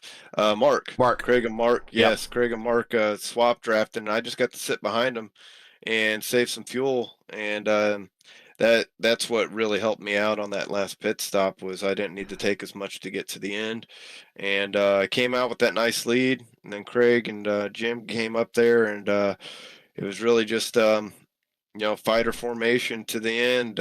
Let's just hold down the fort, and I was able to get the win, so very, very pleased. All right, Clindy. I guess I had picked you to bring it home with about 150 laps to go, so I'm glad I was able to give you the positive commentator's curse. Oh, wow. Way to make Clindy look good. Yeah. Oh, well, I'm glad I made you look good. Usually, I'm like, Murphy's Law follows me around, and you'll say my name, and I'll wreck the next lap. So, maybe that's good. Maybe that means my luck's changing. Well, yeah, and as long as you can keep Murphy behind you, right? His law can't catch up to you. There you go. That's right. Did you think at all when you saw Murphy and them starting to swap draft with Cone behind you with about 10 to go to maybe swap with Craig a couple of times? Or I know you guys rode single file for a majority of that last stint, just kind of being nice teammates. Did you guys think about opening that lead any further once Jim and Craig had caught you? Well, when they initially caught me, I was like, yeah, we could start swapping. But I knew, it just from racing here, I knew if I just held the white line, which the car was able to do, I was going to be able to hold Craig off, and then the next, when I saw those two swapping back there, Craig was trying to get in my ear and saying, "Hey, we need to do something." I'm like, "No, we don't. We just need to maintain position, do what we're doing, stay the course, and we're going to be all right." Sure, move over for me, would you? Just for one lap. Move. I promise, I'll move over for you and return the favor. I promise. Yeah. It was one of those, and I've helped Craig to win. Craig's helped me before. We're excellent teammates. I can't say enough about 4D Racewear and everybody there. They're fun to be around, excellent teammates to have, always bouncing ideas off each other and looking out for one another. So, you can't ask for anything more. Well, we know you're good here. We know specifically Craig is pretty good here, and obviously you won today. You're pretty good here. Next up, Auto Club. I know both of you guys are good there, and then Pocono on the schedule. I know you're good there. So this is shaping up to be a pretty good mini season for you, at least to start. At least on paper, it looks pretty good. Yeah, we'll say that. On paper, everything looks good, but we got to run the races, and a lot can happen in any given race. So I will hopefully be up there and vying for a win for the rest of these races. Again, shout out to 40racewear.com for the sponsoring me. Go to 40 Racewear for all your sim racing apparel needs, boots and gloves and all that good stuff. And I'm hoping you didn't curse me right there by saying what you did. I don't have that much power. Repeat that word by word, but looking forward to the next race. These are long races, which I like the fact that it adds another layer of complexity to it with fuel saving and everything. And I was able to bring it home, do a burnout, pull it in victory lane. So we'll try to do that here in a couple weeks at Auto Club. All right. Well, we'll see you August 11th. Congratulations and enjoy the win tonight with you and your teammates. Thank you. Also, that'll be my birthday race. I didn't even think about it. 13th and 11th right there. So maybe I can get myself a birthday present. That sounds like a good one. All right. Well, we'll see you then. All right, guys. Thank you. Glendy, final thoughts. First of all, I just want to say thanks to you for pinch hitting on late notice. I want to say happy birthday to Andrew, who is out celebrating with his buddies. He'll probably be back here for the next one at Auto Club. But final thoughts from you. You were a big part of this broadcast. I called it at the beginning that you always call your winners very early, and about halfway through this, you called your winner, and sure enough, there he is. So the Clindy... I can't call it the Clindy curse, so it's like the Clindy Midas touch, maybe?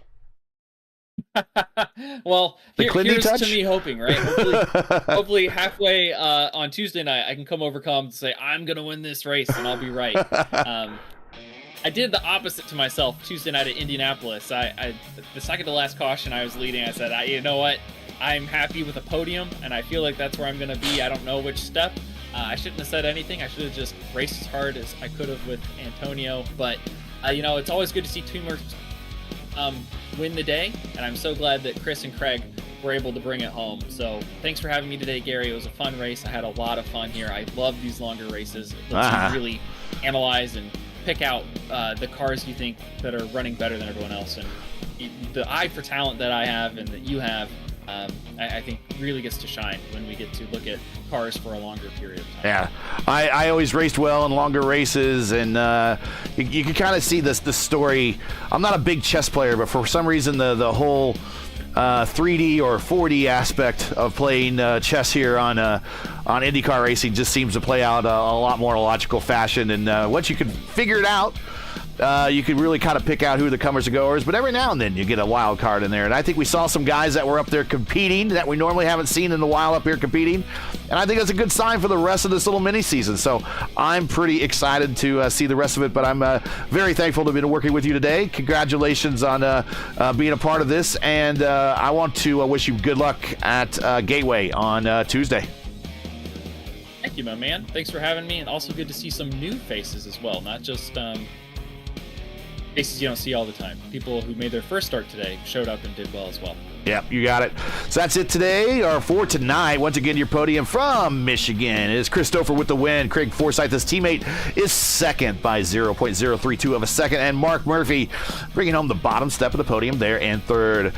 If all goes well, you can join Andrew and myself for the next Dark Horse 2,000-mile ride event on Sunday, August 11th, as the teams and drivers head to the world's fastest speedway. That's California. It's not Talladega. It's California Speedway in Fontana. Coverage begins around 7 p.m. Eastern. Again, it's 7:00 p.m. Eastern. As always, you can find everything here on YouTube at youtube.com/@P1 Broadcasting. This channel right here.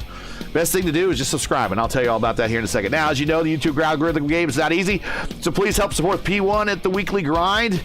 And yes, it's a weekly grind now. Leave a comment below. Let us know your thought on tonight's race, and everyone that participated in the chat, thank you very much. We appreciate you interacting with us tonight. And if you enjoyed tonight's coverage, support us by smashing the like in the video. If you are new, click subscribe. And we know a lot of you are new, and you've thought of you, hey, haven't I subscribed to you before? Yeah, you probably did, and that was the old channel. This is the new channel, so you need to subscribe. Hit that red button, turn it gray. That's the best thing that you can do to help us. And while you hit the bell for a weekly reminder so don't miss out on more of other P1 iRacing programming. And we're going to have a whole slate of it starting to come up here in the next couple of months. Season-long coverage of the Dark Horse 2,000-mile ride series is brought to you by the Joy of Racing. Looking for entertaining sim racing content? Well, look no further than the Joy of Racing. Follow Mark Cohn's racing escapades and expertise as he battles for wins and avoids wrecks with cat-like reflexes. He has better reflexes than I can talk right now. All the while promoting commentary. So make sure you laugh, cry, or you can do both. Whatever. Follow along by subscribing to The Joy of Driving on YouTube or like his page on Facebook. Just find the page at The Joy of Driving. Track cams today provided by Whiplash Sim Cams. Get the most out of your iRacing experience with Whiplash. To learn more about Whiplash, follow them on X and Instagram or like them on Facebook. All the links to their sites are in the description there. So for Kyle Clintworth, Andrew Wood, even though he's not here, we want to wish him a happy birthday. You know, everyone here at P1 and the Dark Horse Racing Series, I'm Gary Gotson saying to all, thanks for watching. And to all of our men and women serving in the military and as first responders, Godspeed, God bless, and come home safe. Catch us again right here, Sunday, August 11th, in Fontana for the next race of the Dark Horse 2,000-mile ride series. Good night.